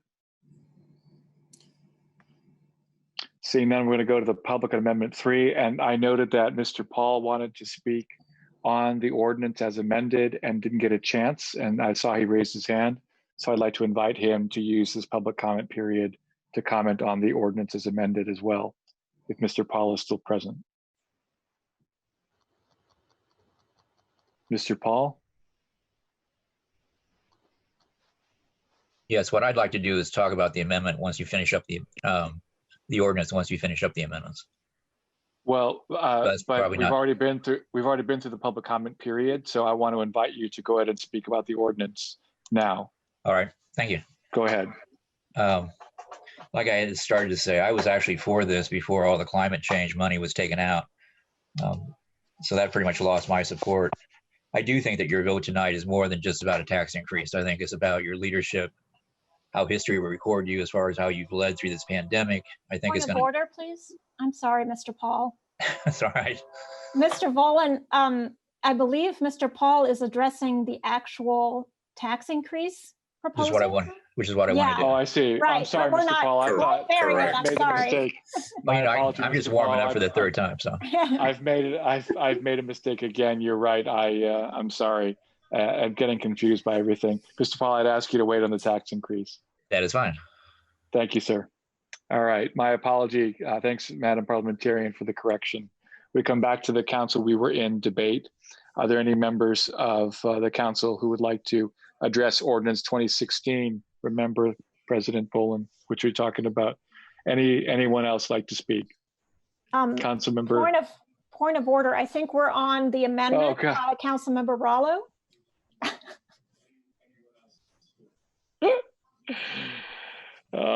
That's correct, Madam Parliamentarian. Thank you for correcting me again. We're back to council for final comment on Amendment 3. Seeing none, would the clerk please call the roll on Amendment 3? Yes.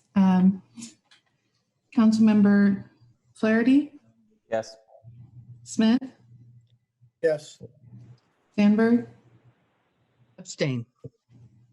Rallo? Yes. Camilleri? Yes. Rosenbarger? Yes. Sims?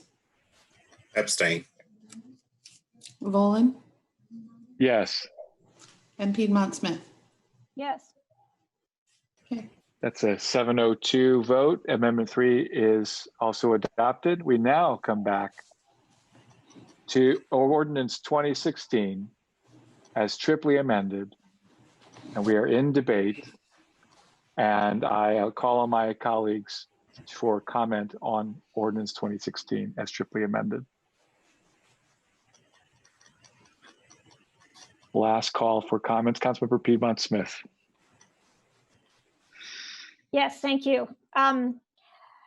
I think this is a good ordinance. When I asked at my last constituent meeting what the feedback was about the mayor's proposed increase in the local income tax, the first question everybody had was, what is it for? And of course, nobody can guarantee precisely what it's for, because that takes appropriation ordinance proposed by the mayor and passed by the city council for the city's portion, which of course is just part of it. But this way, at least, there will be more public input as to what it is for. It will not just be the mayor bringing an appropriation ordinance that we vote yes or no on. We will actually be involved with through the advisory commission in crafting that, or at least revising any proposed appropriations before, and making a recommendation before it comes to the city council for a vote. So I think that's a big improvement to bring transparency to the process. Also, I think the climate crisis is an existential threat to humanity and to countless other species on this planet. And we need to do our part here in Bloomington, both individually and as a local government. So I think the priority on the reduction of greenhouse gas emissions, as well as mitigation of climate change impacts, is the right priority for these funds. So I appreciate Mr. Flaherty's work on this, and I will be voting in support. Thank you. Thank you. Councilmember Sandberg. Thank you. And once again, as I've already alluded to, I appreciate the work that's done here. And when and if the time comes for us to be considering these dollars that perhaps could be coming forward, if 2013 is passed tonight, I think the time will be in the future to have a more broad discussion, as many of the comments have been made tonight, that this came up rather quickly. And while there are a lot of good elements to it and a lot of good work that was done with the amendments that just we have heard, the time is not now in order for this to move forward. I think it's premature, and I think it will benefit and be made even better with the benefit of more time, more examination, and more opportunity for the public to truly digest what this is, what it means, what the merits are, and what the consequences could be. So I can't in good conscience support it tonight. I could very well do that in the future, but for tonight, I will be voting no. Thank you. Thank you. Further comment from members? Councilmember Flaherty. Sure. Yeah, first, just regarding both Ms. Stonebreaker's comments and the comments from Councilmember Sandberg we just heard. The timeline here is reflective of the resolution we're voting on. I grant you that an extra committee meeting of council to consider this and a longer period of time to vet it would have been ideal. But I'll echo the points I made earlier that from the start of the year, I've been trying to work on this in some capacity and emphasizing the need for it in all my talks with the administration, that, criticisms that I've heard throughout the year have been a lack of detail in the plan and a lack of process in place to guarantee that the public is involved, that multiple elected officials are involved. And frankly, just an up or down vote on an app board isn't enough. Like we see the difficulties in collaborating with that. We've experienced them this year. If we want to, as legislators and as elected officials, have a role in the policymaking related to this, we need a different structure in place to get us and the public involved earlier in the process. And that's really important to me. And I've said that a lot, in conversations throughout the year. And that's why it's being brought in advance of the resolution, and why I thought it was necessary, both in responsiveness to constituents and the public, but also for my own views on how is best to pursue something like this, which is a difficult question, and one that has a lot of strong opinions, as we've all seen in recent weeks and throughout the year. So I just wanted to echo or reiterate those reasons for bringing it now and why I think it's important to do so. Thanks. Thank you. Councilmember Smith. I'd like to thank Councilmember Flaherty for doing this and working on this. I think it's structurally, it's a good step forward for us to do that, so we can help make the sausage before it gets out. And it also does another thing that I think is really great is increases public participation. So with that, I'll be supporting this. Thank you. Thank you. Further comment from members on Ordinance 2016, Councilmember Scambaluri. Yes, thank you. Allow me to join the chorus of thank you, Councilmember Flaherty's, for your good work on this, because it is hard to sort through this and try and operationalize the very good idea of public involvement. So thank you for that. I'm going to be supporting this tonight for a couple of reasons. First of all, I want to be, in the event that this does pass, the lit does pass, either tonight or after our colleagues at the county have weighed in, I'd like to at least be somewhat prepared to respond to that and to move forward in a more inclusive way than is just reflected in the lit ordinance. I've never been a fan of the notion of a capital improvement plan that's just adopted by the city executive. I think it is important when we're talking about spending this much money to actually write in and require the kind of input that you've described. Is the timing perfect? No, not wild about it. But I think it builds in a useful control and it makes the other ordinance better. So I'll be supporting it. Thank you. Final call for debate on Ordinance 2016. I'll take my opportunity here. I think that overall this is a... Oh, I'm sorry, Mr. Sims, I didn't see you. Go ahead, please. No, that's okay. No, I know you reserved the right to go last, so I got my hand up a little bit late. Sorry about that. By all means, please go ahead. I've heard from from some of the public tonight a couple of things. One, does this ordinance do enough? I've heard another public comment having to do with trust, and I'll throw collaboration in there. Another public comment says, yeah, we might get a bit of a reprieve, but the effects of climate change will hit us like a ton of bricks at some point. My point with this is it is a threat to our humanity.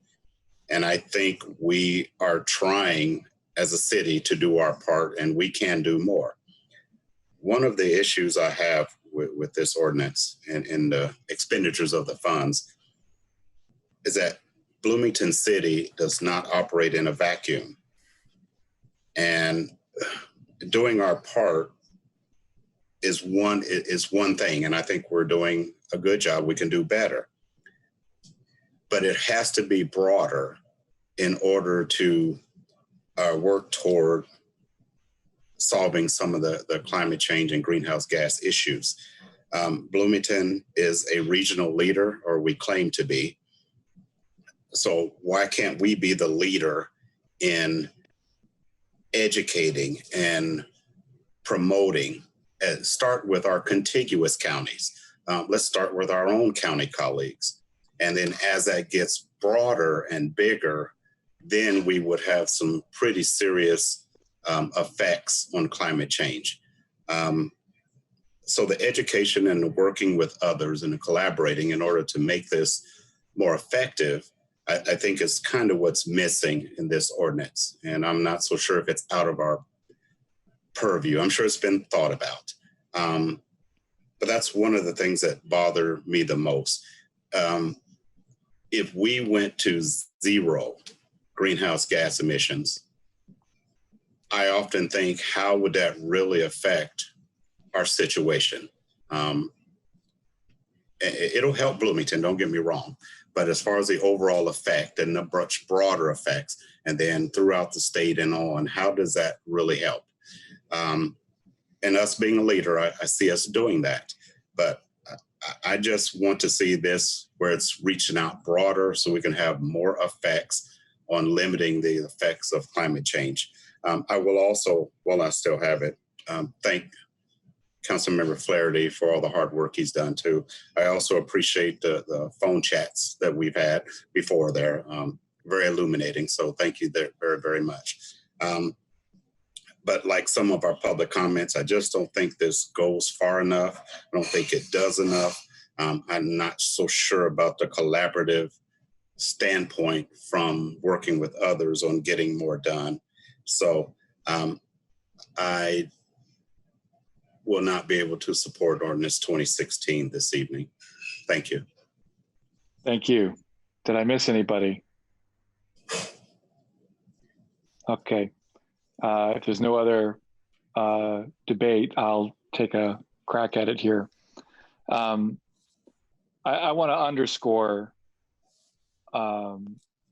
the point that statute does not give a city council the ability to increase a line item in a budget. And a budget is an appropriation ordinance. So we are not allowed as a council to increase spending. We are allowed to decrease it. To increase spending, we must persuade the administration to increase even a penny more in one line item of a budget or an appropriation ordinance. This is a problem. And a problem that has been addressed quite thoroughly with this ordinance.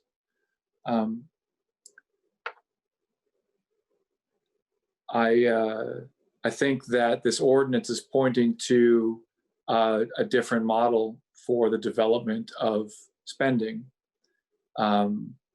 While the administration must initiate it, it's clear that in this case, at the very least, I suspect that a majority is going to support this ordinance, but at the very least, the council expects the administration to involve the council more in the formation of spending, not simply to vote it up or down. I don't think it's going to be enough, regardless of the vote here tonight, anymore for, if the administration expects to spend money, that has anything that's even remotely controversial out of the ordinary, that they should expect that this council is going to be expecting more involvement before legislation is brought to us. So I would strongly urge the mayor and his staff to not be surprised if they continue to see this kind of expectation from council members and by extension, the public, because I think that there's been a great deal of public input here in this conversation, despite the compressed timeline. And it's reflecting more than anything an avid interest among members of the public, as well as council members, as to how the money will be spent, how the decision to spend the money is formed, what particular criteria were used to include or exclude initiatives in that spending. And I think that this, to me, this is incontrovertible. I don't think that it's ever going to be any less problematic. I don't think that this council is going to expect any less input on the formation of spending, which is, as we've seen from 2 or 3 prior appropriation ordinances, a standard that's even higher. It takes longer for there to be an adequate opportunity for members to change an appropriation ordinance because of the advertising requirement put on by statute. A resolution can be done in 1 meeting. A regular ordinance can be done one with a 2/3 majority and unanimous consent to hear it, but an appropriation ordinance requires advertising. And so we have to set a date when the ordinance will be heard. And in order to properly amend it, it takes more weeks than the typical ordinance. Because that's so problematic, I think that council needs to be involved in the formation of appropriation ordinances before they get submitted to the clerk and the attorney. I'll leave it there. With that, if there's no further debate, any other responses? I will call the clerk to call the roll on Ordinance 2016 as amended. Okay, Councilmember Smith? Yes. Sandberg? No. Rallo? Yes. Scambaluri? Yes. Rosenbarger? Yes. Sims? No. Volin? Yes. Piedmont Smith? Yes. And Flaherty? Yes. By a vote of 7-2, Ordinance 2016 passes. We go now to the next item on the agenda.